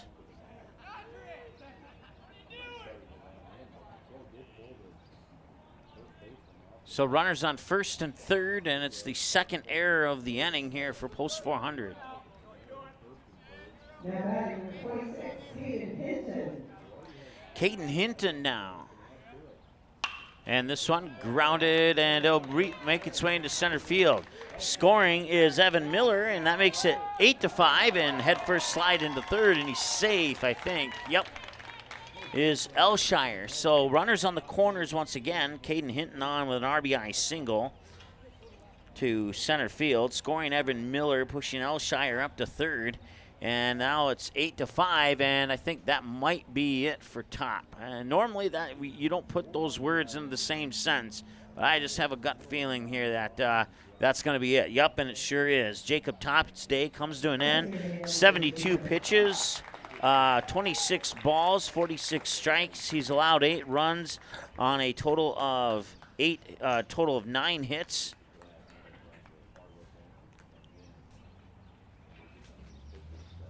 And he'll be responsible for Trent Elshire on third, along with Caden Hinton on first, should one or both of those come in to score.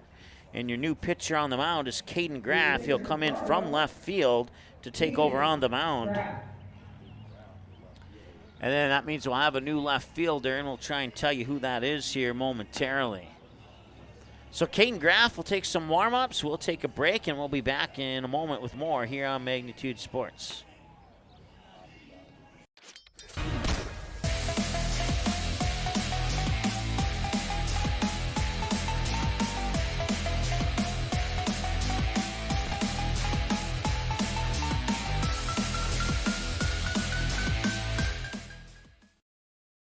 Magnitude Sports would like to remind you that whether you're watching from home or watching from the stands, to please respect officials. Without high school officials, games are canceled and players lose playing time. Contact your local high school to find out how you can become an official and stay connected to the game you love.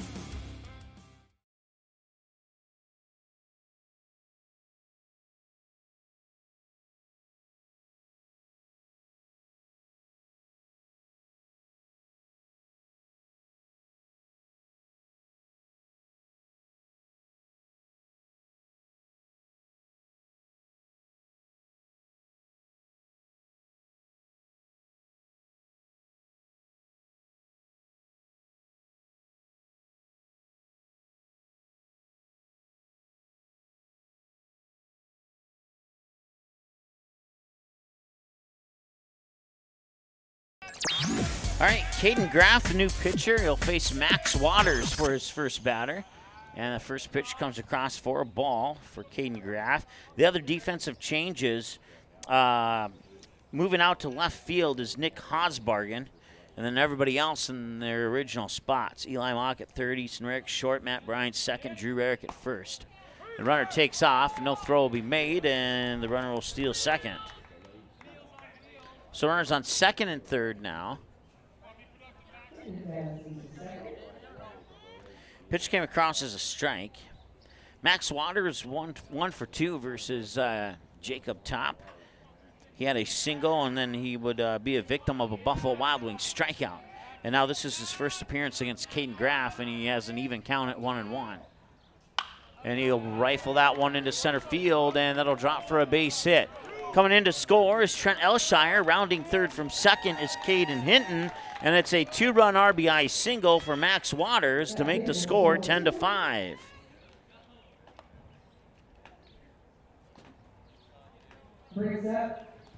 Bring up Drew Iverson.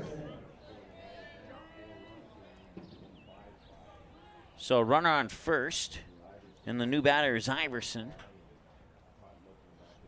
So that takes care of, we can close the book now on Jacob Top. He officially allows 10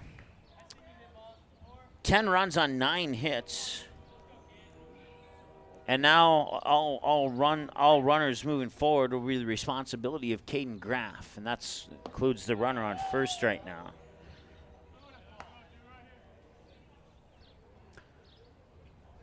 Plattsmouth, 4 in the first, 2nd in the second. Or, I'm sorry, let's try that again. 4 in the first, 2 in the second, and then 4 so far here in the fourth, and possibly looking for more. And that'll be a grounder. It'll go right into the glove there of Matt Bryant, and Matt Bryant will get it to Drew Rarick for the out. It's a 4-3 ground out, and Max Waters will move into second base on the ground out. Number 2, TJ Fitzpatrick.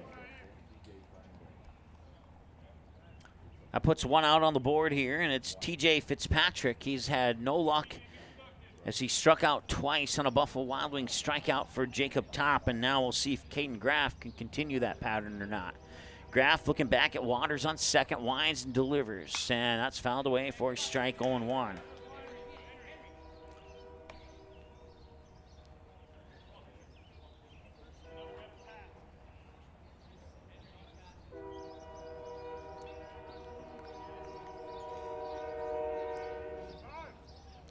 Time is called as Cressen will trot up to the mound here to have some words with Caden Graf.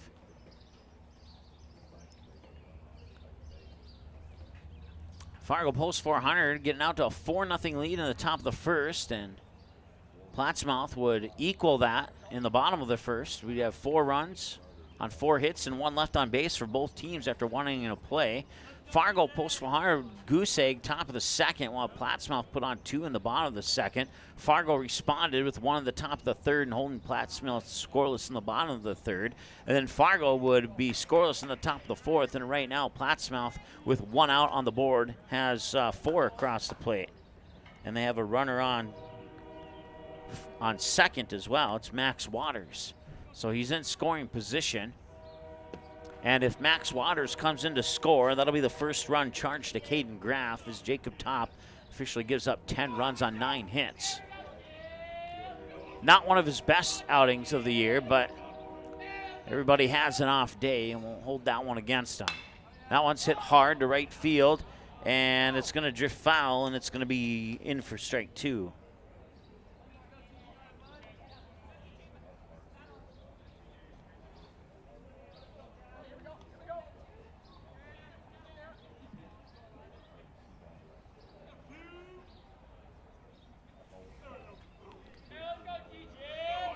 Two balls, 2 strikes.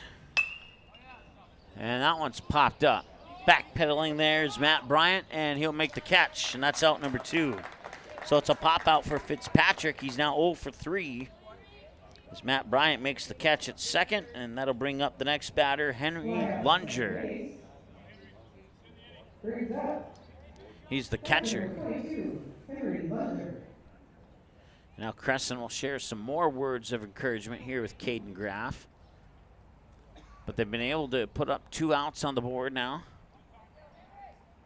And they just need 1 more. And 10-5 is not an impossible lead to overcome.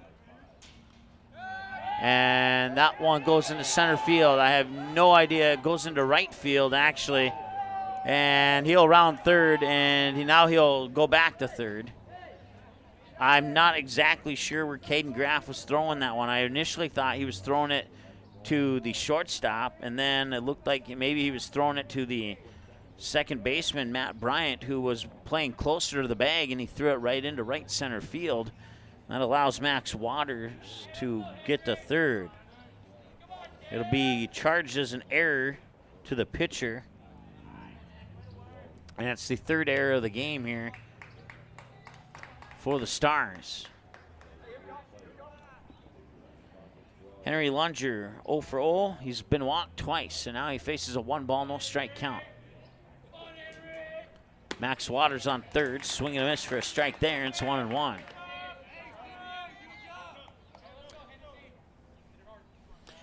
think the thing that the Stars need to focus on right now is to get that 3rd out, and then they need to get their bats going here in the top of the 5th. That one is going deep to right field, and that is going to drift foul.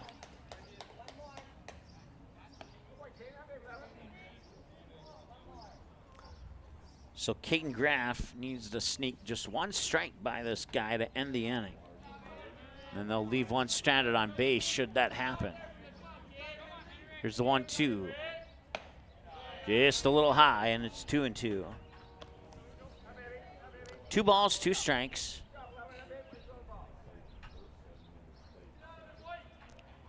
Two outs and a runner on third. Here's the 2-2. And now it's 3 balls and 2 strikes.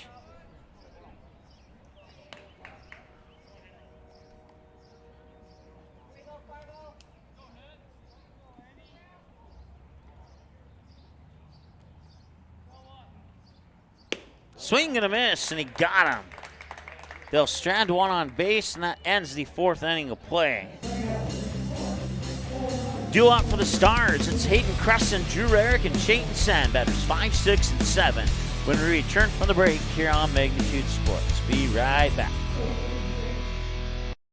Looking for a new home? Make home happen by getting pre-qualified for free with Sean Carlson at Town & Country Credit Union. He'll help you find the best mortgage options for you and keep the process running smoothly from beginning to end. With a 97% satisfaction rate, awesome rewards, low fees, and great rates, it's clear why members love Town & Country Credit Union. Stop in or visit townandcountry.org to find out how you can become a Town & Country member today. Insured by NCUA, Equal Housing Lender.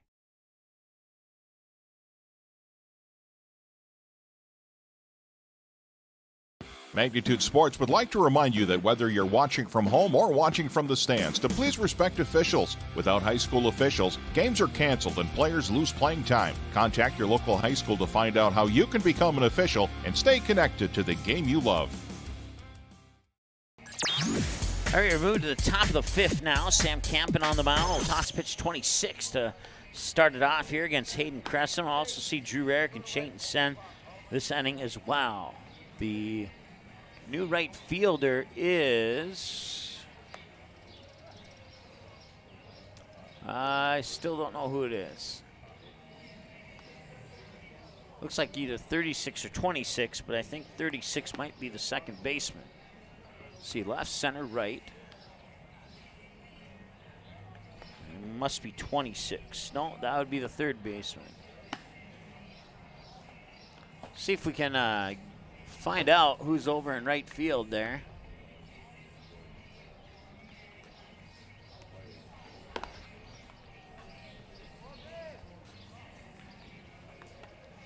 I cannot read that jersey number.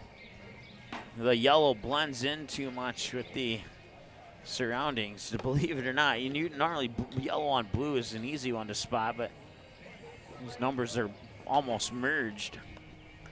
So still don't know who's in right field there for Plattsmouth, and I apologize for any Plattsmouth fans who might be watching.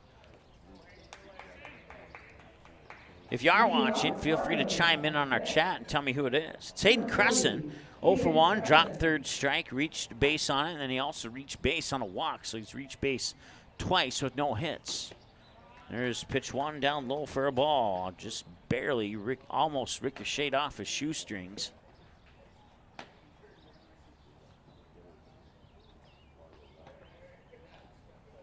And he'll take the strike there, and they'll even up the count at 1 ball, 1 strike. 10-5 lead for Plattsmouth here on the top of the 5th on the Sean Carlson Town & Country Credit Union scoreboard. 1 ball, 1 strike to Hayden Cressen. Drew Rarick on deck, and there's 1 ball, 2 strikes to Cressen. We'll see Caden send this inning for sure, and on 28 pitches for Campen, 17 of them have been strikes. 1 ball and 2 strikes. And Cressen fouled away third base side and left field and hops over the fence. And that will result in the count staying right where it's at 1-2. Whether you're watching from Fargo, whether you're watching from Nebraska, watching from Rapid City, maybe on your phone right here at Dave Plouffe Field or at Buffalo Wild Wings on 42nd Street, Hayden Cressen is trying to produce a highlight for our friends at Buffalo Wild Wings here today, as they have sponsored our strikeouts and home runs this year. Cressen does have a Buffalo Wild Wings 2-run homer to right field. It came against Watertown a little over a week ago. And that pitch is a little bit low for a ball. Ball, strike, fouled away in a ball. And it's 2 ball. It should be 2 balls and 2 strikes, I think. That's what I have anyway. And we'll see if the official gives us confirmation. It's definitely 2-2 now. And I was right the first time. They were a ball behind. So it's now 3-2. And Cressen to left field, and it's going to be caught there by Fitzpatrick. Fly out the left, brings up first baseman, number 10, Drew Rarick. Drew Rarick will step up to the plate now with one away here in the top of the 5th. And once again, the Stars have been known to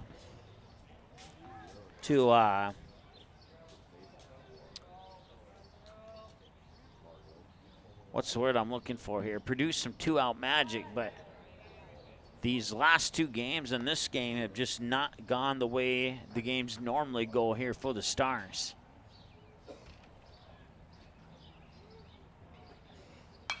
We knew the matchup versus Cheyenne was going to be a tough one. And Cheyenne was able to come away with the victory. Matter of fact, their starting pitcher, McAnally, tossed a no-hitter versus the Stars, and then he iced it with a 2-run homer in the 6th inning.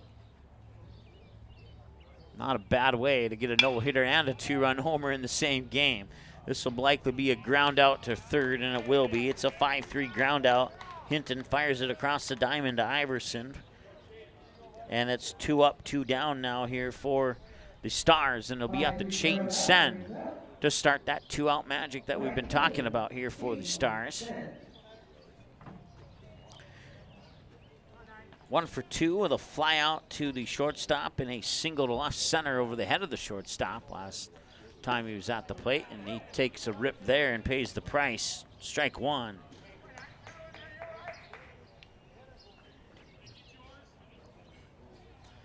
Win or lose, the Stars will be heading back to Fargo after today.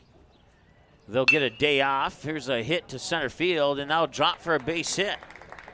Caden sends on with a single, and maybe, just maybe, they got some 2-out magic started now.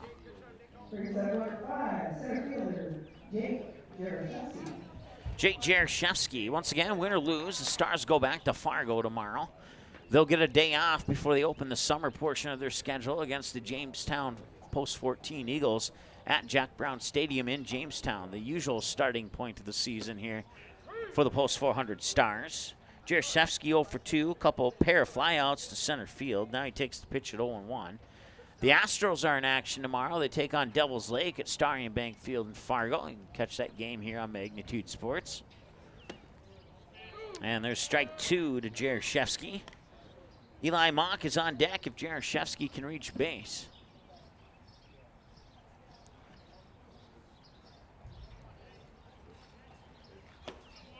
And then coming up here in just a hair, let's see here. What day is it today? It is June 5th.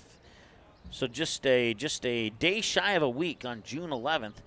We will, it's not 100% official yet, but I think it's about 90% official. So I'm comfortable to say that we will likely start our West Fargo Patriots coverage on Magnitude Sports for you this season as well. Fly out to center there to Elshire, and that'll end the inning. They leave one stranded on base. And we'll go now to the bottom of the 5th.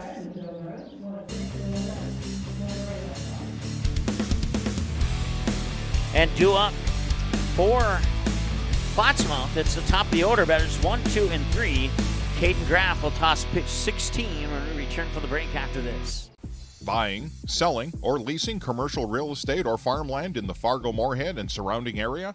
From office to retail, industrial to multifamily, commercial land to farmland. As the #1 commercial, sales, and leasing brokerage in the FM region, Goldmark Commercial has the experience and skills to handle all of your commercial real estate and farmland needs with the highest levels of customer service and marketing around. Trust the experts at Goldmark Commercial Real Estate to lead your team to success.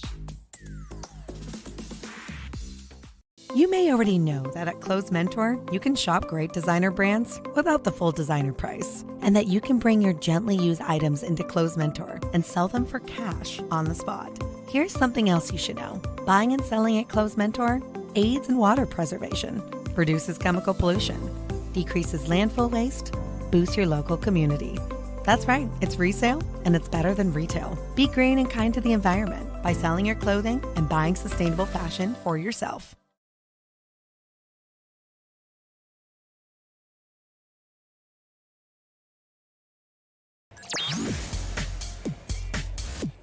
All right, welcome back. Sam Campen, Gage Olson, and Evan Miller will be the batters that Caden Graf will face here in the home half of the 5th. Post 400 had a hot start to the game. They cooled off quickly. They scored 4 they scored 4 in the first, and now they've scored 1 in the last 4 innings. While Plattsmouth has continued to pour it on. 4 in the first, 2 in the second, and 4 in the 4th. And now they come into the bottom of the 5th looking to add to that number.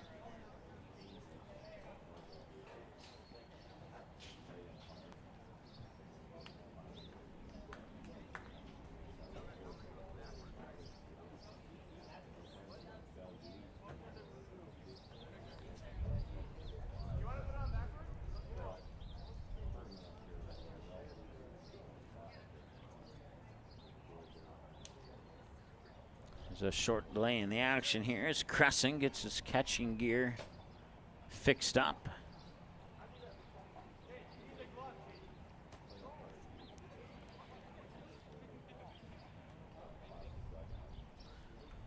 Ten runs on 10 hits. Plattsmouth has committed 1 error, while Post 400 has committed 3. 2 of the 3 in the same inning. 5 runs on 9 hits. For Post 400, 4 of those 5 runs and 4 of those 9 hits came all the way back in the first inning. Since then, they're 1 run on 5 hits from inning 2 to present.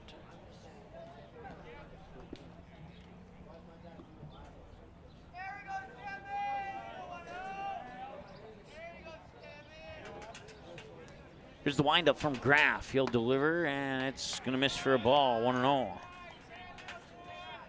Campen is 2 for 3, a double and a single to left and a fly out to left. So he likes left field. We'll see if he goes there again. Here's the 1-0. He'll swing and a miss, strike 1. So 1-1 the count now.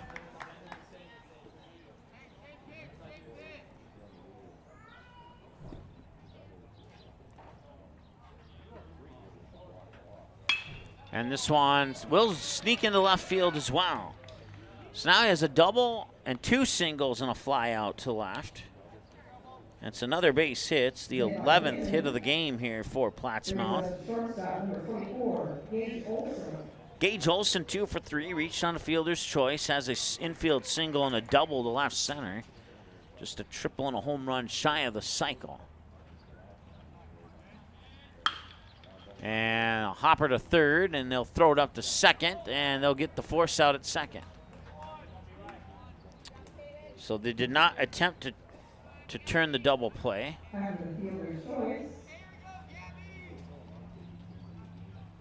We've got number 17, Gabe Villamonte.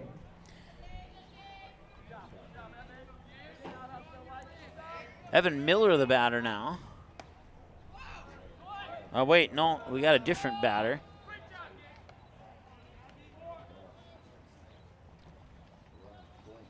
We'll see. Let me get. Was it 17? I missed the jersey number on it. Okay.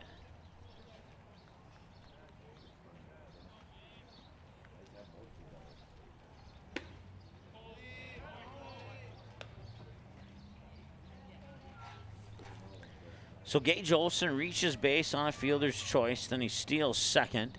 And now it's 2 balls and no strikes to number 17, which is, let me look at my roster here. That is Gabe Villamonte.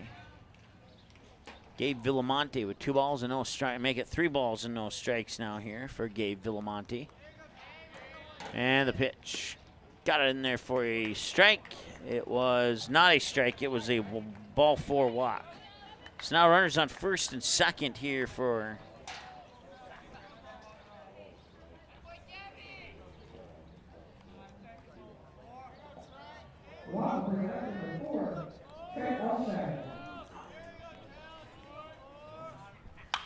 and Trent Elshire will deliver that one to center. Coming in, making the sliding attempted grab, and it won't go. It'll go into the books as a base hit for Elshire. It's going to go into the books as a base hit single, and that is a bases loaded single. They charged it as an error, but it's not an error, it's a hit, because you don't charge an error to a diving outfielder. That's not an error. It's the second time they've done that here. I wonder if they know that rule or not, but It is absolutely a hit. Our numbers are correct. Their numbers are not. And that's hit number 12. And now coming in to score is Gage Olson, and he's safe at home. That makes it 11-5 now.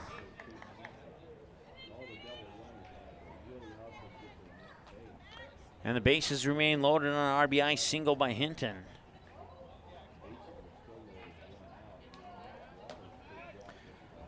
$11 runs on 12 hits and 3 post 400 errors. Should be 11 runs on 13 hits. And force at second, and the throw to first. Got it. It's a double play. It is a 6-3 double play. That'll prevent the run from scoring, and that'll end the inning.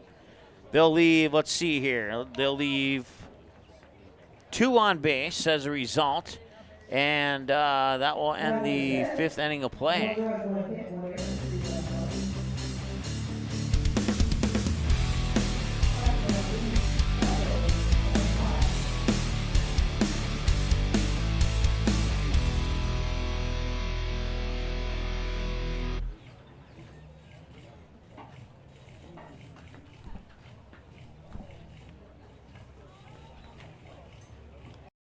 Looking for a new home? Make home happen by getting pre-qualified for free with Sean Carlson at Town & Country Credit Union. He'll help you find the best mortgage options for you and keep the process running smoothly from beginning to end. With a 97% satisfaction rate, awesome rewards, low fees, and great rates, it's clear why members love Town & Country Credit Union. Stop in or visit townandcountry.org to find out how you can become a Town & Country member today. Insured by NCUA, Equal Housing Lender.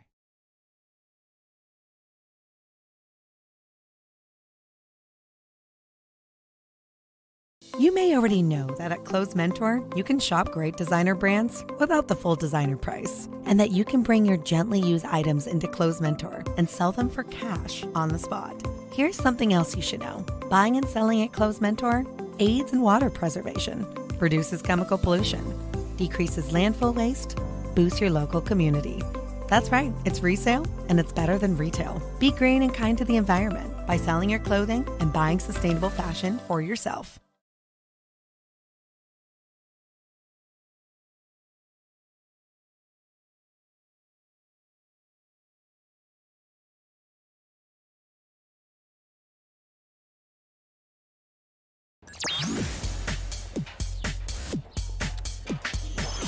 All right, we move to the top of the 6th inning.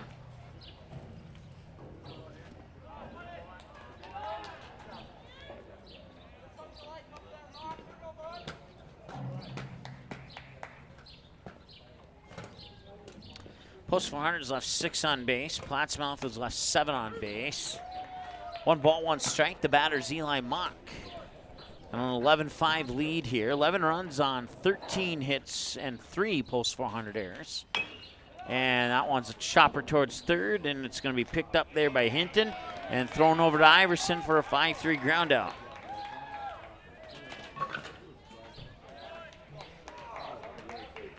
So post 400 hitting a little bit of a slump here at the end of spring training.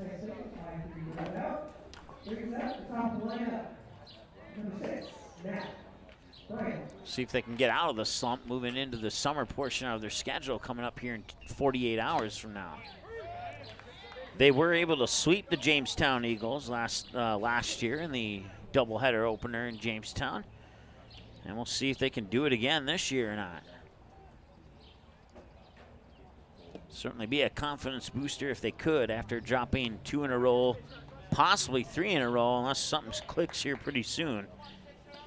Matt Bryant 1 for 3, fly out, single and a fly out. Now he's down, or it's I guess it's 1 ball, 1 strike. I thought it was 0-2, but it's 1-1. There's 1 out on the board already, and that pitch comes in low, and it's 2-1 now here to Matt Bryant.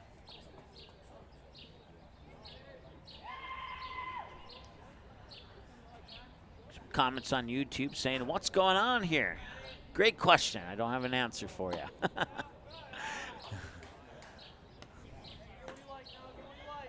3-1 the count.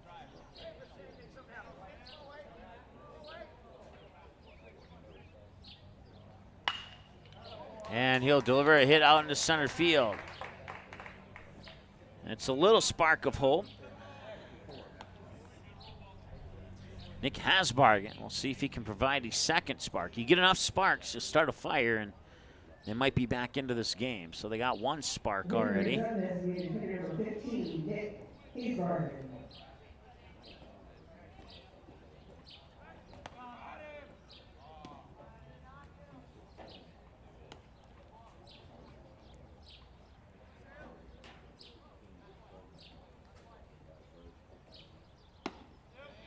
And a strike to Nick Hosbargan.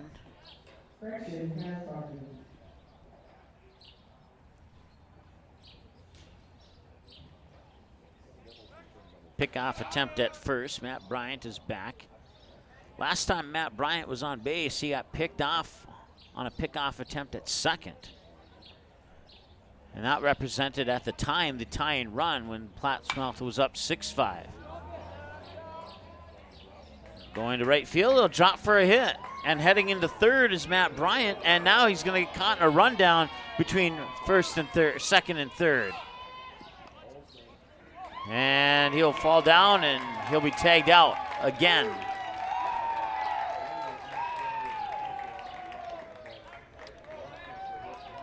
Hosbargan will get credit for a hit. It'll be a single, and Matt Bryant will move to second. Matt Bryant will get tagged out on his way to third. It'll be a 2-5-6-5 tag out, I believe, if I collected all those tosses in order there. Easton Rarick, he's had some good luck today. 2 for 2, a double, a walk, and a double. One double to center, one double to left. Takes a strike. 0-1.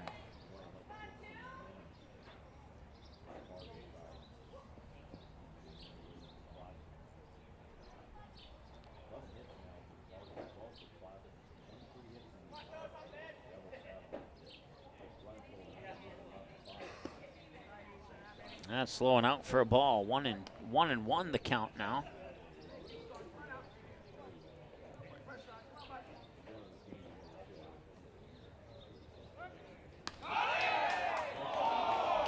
He's safe. Plattsmouth fans thought they got him out. It's Nick Hosbargan on first.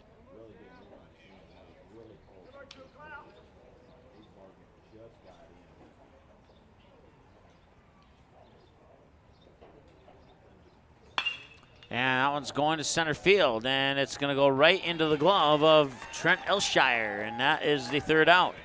And the Stars are retired here in the top of the sixth. They leave one on base, and we go now to the middle of the sixth. And coming up here for Plattsmouth, it'll be Drew Iverson, TJ Fitzpatrick, and Henry Lunger, pending changes, batters 7, 8, and 9 when we return from the break.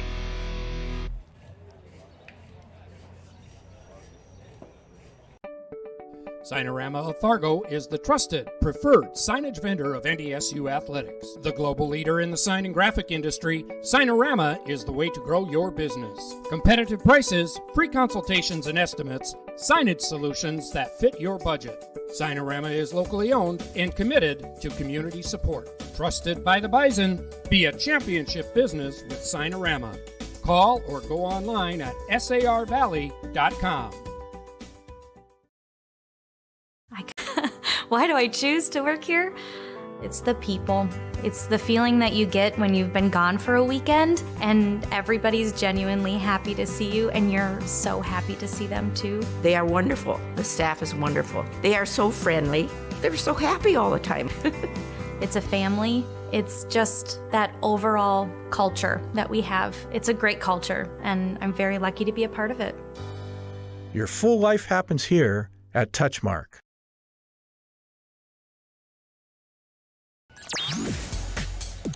All right, welcome back.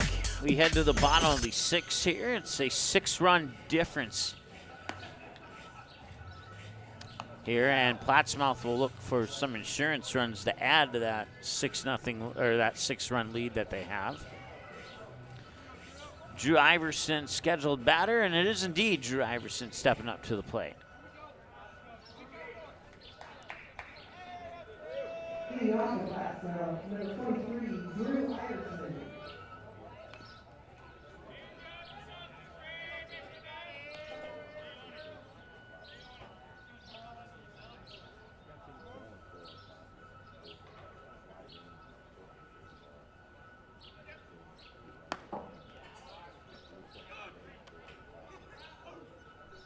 One ball and one strike to Drew Iverson.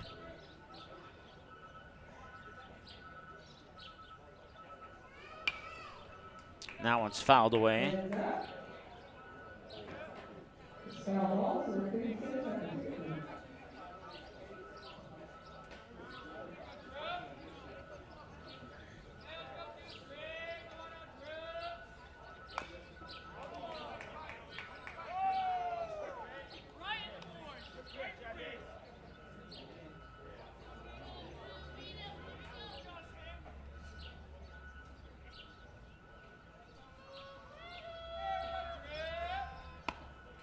And just missed with the almost strikeout there, and it's 2 balls and 2 strikes.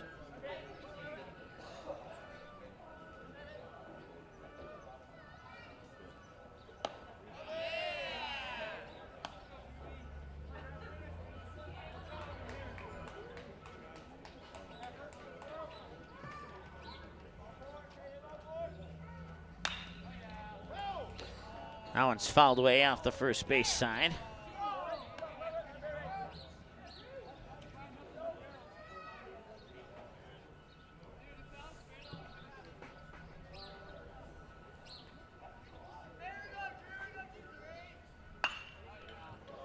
And that one's going deep to left field, and back there to make the catch is Nick Hosbargan.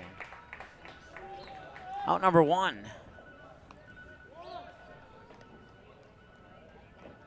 We've officially hit the 2-hour mark of the ball game now, as first pitch came at 10:21 this morning. It's now 12:21 local time, or 1:21 back for our friends home in Fargo, or 2:21 for our friends in Denver, North Carolina.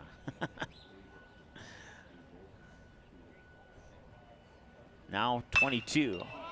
That one's sent up high left field. The Hosbargan's there again. He's responsible for both outs of this inning. Iverson will fly out. And that will be up to TJ Fitzpatrick to try and keep this thing going. At least I think. Nope. I think it's number 28, actually, and not 22.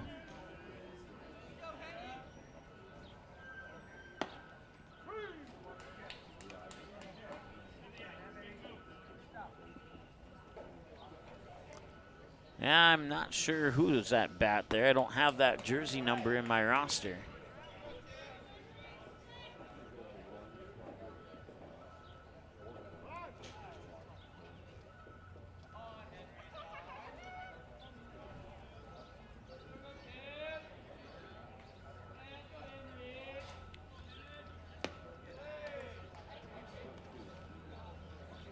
One ball and 2 strikes.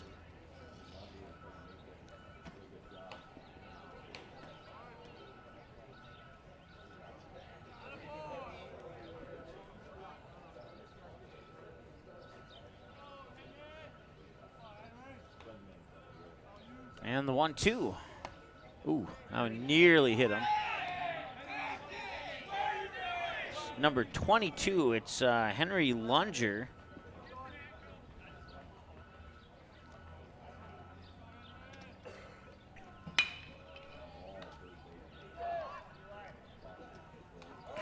And that'll be a throw-out. And the 5-3 ground-out will end the 6th. No runs, no hits, no errors, nobody left on base.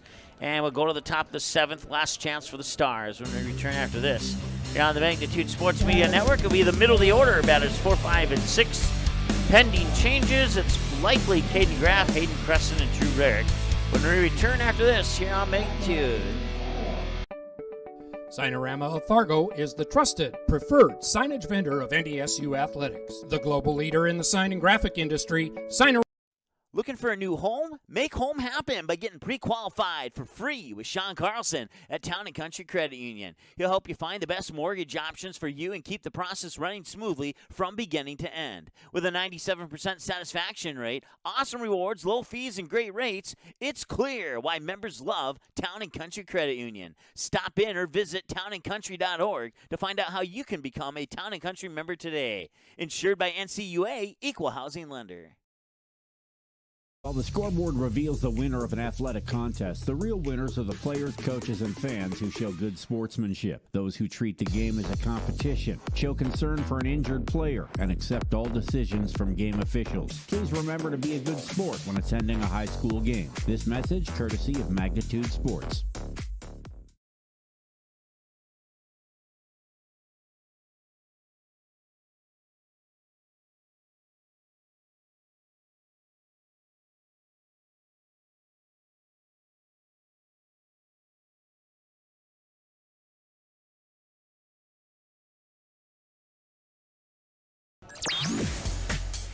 All right, 6 complete and a 6-run lead, and the Stars need 6 to force the bottom of the 7th.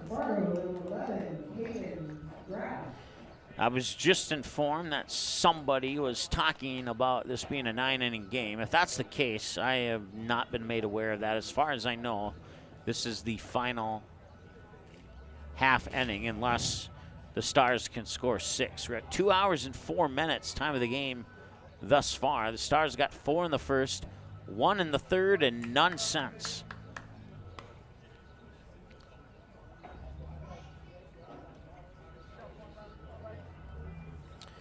Caden Graf, the batter, 1 for 3, a double, a fly out, and a ground out. The double was to right center back in the first inning of play.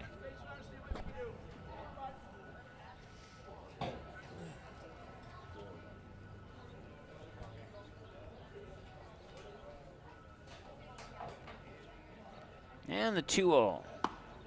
And that's a strike. 2-1 the count now here to Caden Graf. Hayden Cressen on deck. No, he's not on deck. It'll be somebody else on deck. And Drew Rarick scheduled to follow. And as I look over, he does. He will be in the follow. I believe it's Oliver Luck who's on deck without looking at the roster. Count is even now at 2-2.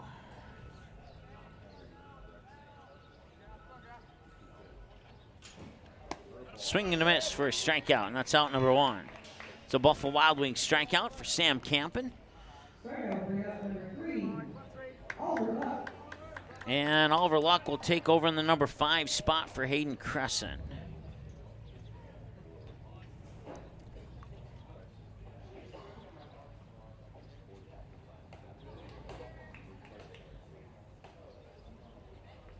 Swing and a miss for strike 1.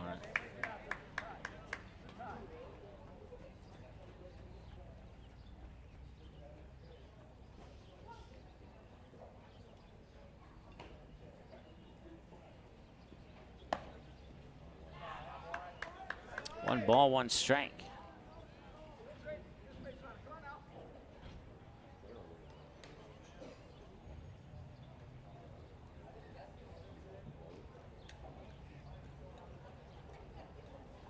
That one's up high for a ball. 1-2.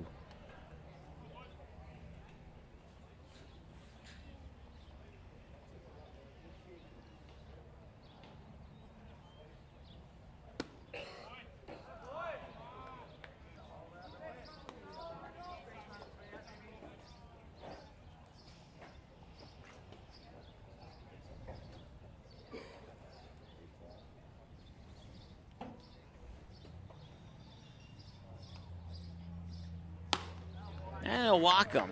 Luck will reach base on the walk on a 3-1 count.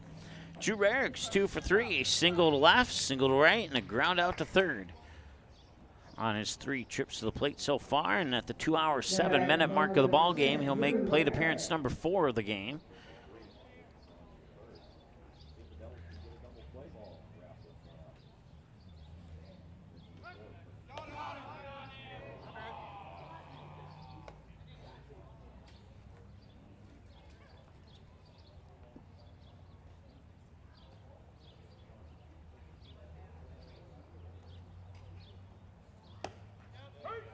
There's a strike to Drew Rarick. 0-1 now here to Rarick.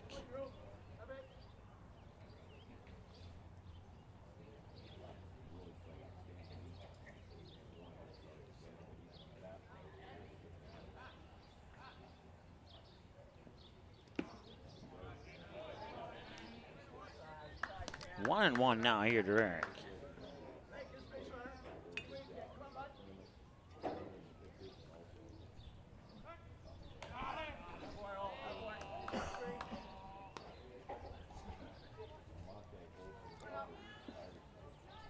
I believe Cheyenne Post 6 is playing, I'm not sure who they're playing, but I know Cheyenne Post 6 has the next game on this field, and they're playing somebody. I think Cheyenne is either the one, yeah, they're the one, I think they're the 1 seed. Maybe they're the 2 seed. I haven't looked at the win-loss for all the other teams in the tournament, but since they're playing at 1 o'clock, they will likely be the 2 seed, I think, is when the 1 o'clock game was scheduled to be played. So,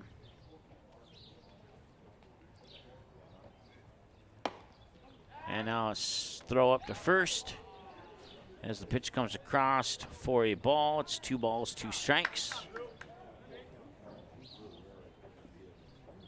3 balls, 2 strikes, my apologies.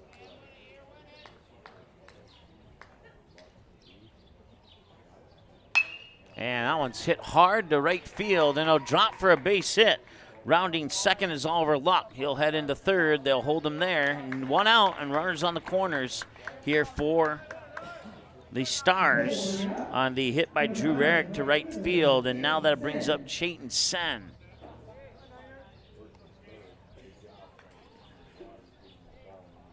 It's only 1 out.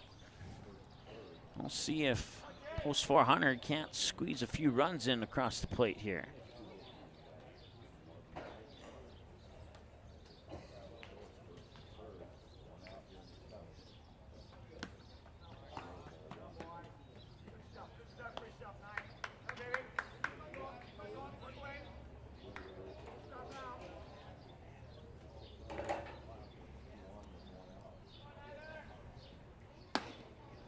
And a strike is called.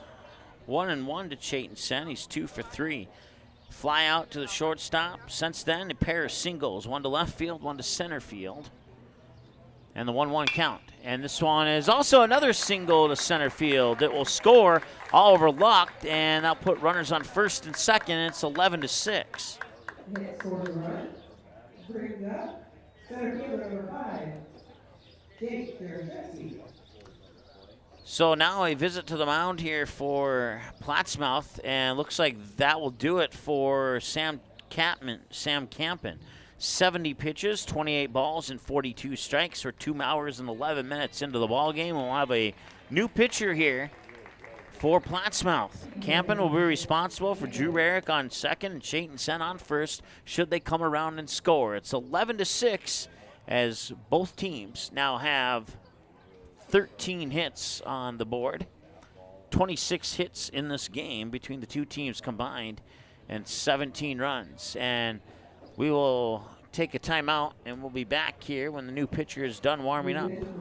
Magnitude Sports would like to remind you that whether you're watching from home or watching from the stands, to please respect officials. Without high school officials, games are canceled and players lose playing time. Contact your local high school to find out how you can become an official and stay connected to the game you love.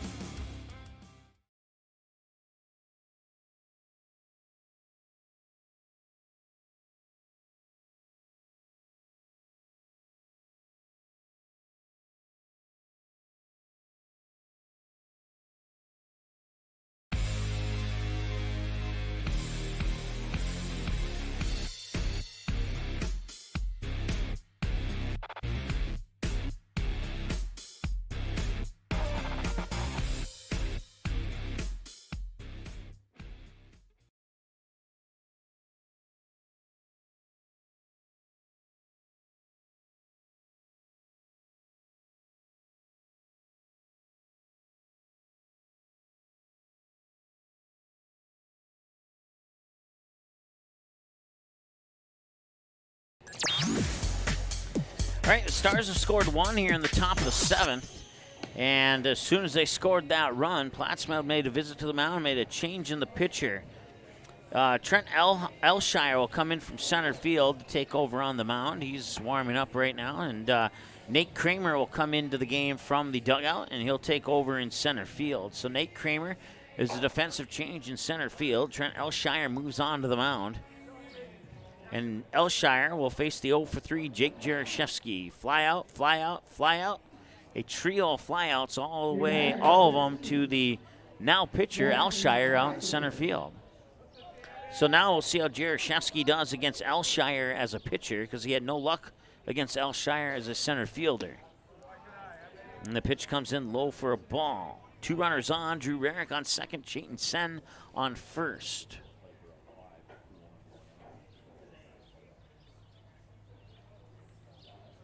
Elshire will deliver the pitch, and he'll miss, so it'll be ball 2. Elshire took a long look at Drew Rarick on second. Once again, Rarick and Sen on second and first, respectively, are the responsibility of the previous pitcher, should they come around and score. This pitch low and out for ball 3. So now Elshire is potentially a pitch away from loading the bases here for Eli Mock, who is on deck.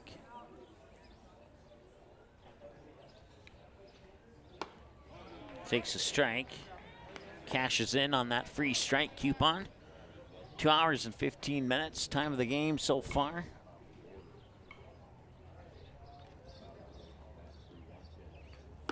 Swing and a miss, and it's 3-2.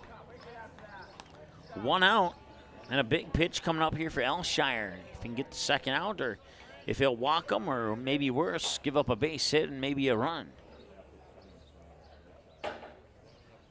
Swing and a miss, and he got him on a strikeout. And that's 2 away, and now Eli Mock will need to assist in his team getting 5 before the 3rd out. He's got 2 of those 5 on base.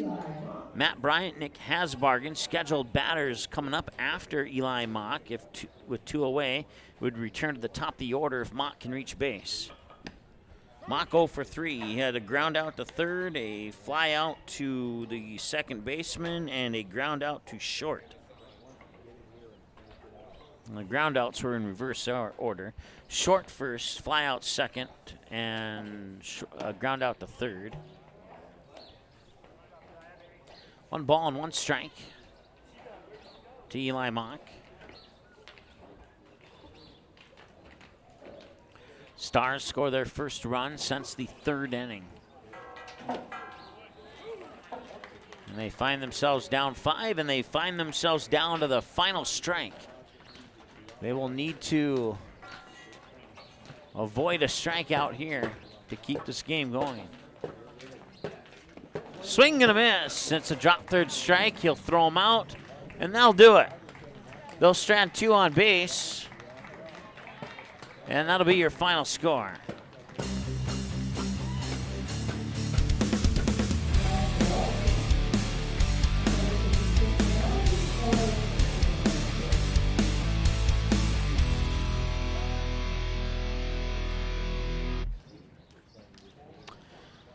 The Post-500 Stars take the first 2, and they drop the final 3 here in Rapid City at the Veterans Classic Tournament. Once again, the Astros are in action tomorrow. They'll take on Devils Lake in a doubleheader at Starry & Bank Field. We'll see the Stars again on June 7th in 48 hours from now when they open up the summer portion of their schedule against the Jamestown Post-14 Eagles here on Magnitude Sports. We'll talk to you again soon. Thanks so much for tuning in over the weekend. It's been a fun 4 days down here in Rapid City, and we'll talk to you again soon.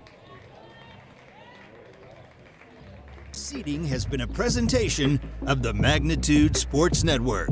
Don't forget to subscribe, click the bell, and visit our website at magnitudesn.com for a schedule of our upcoming broadcasts.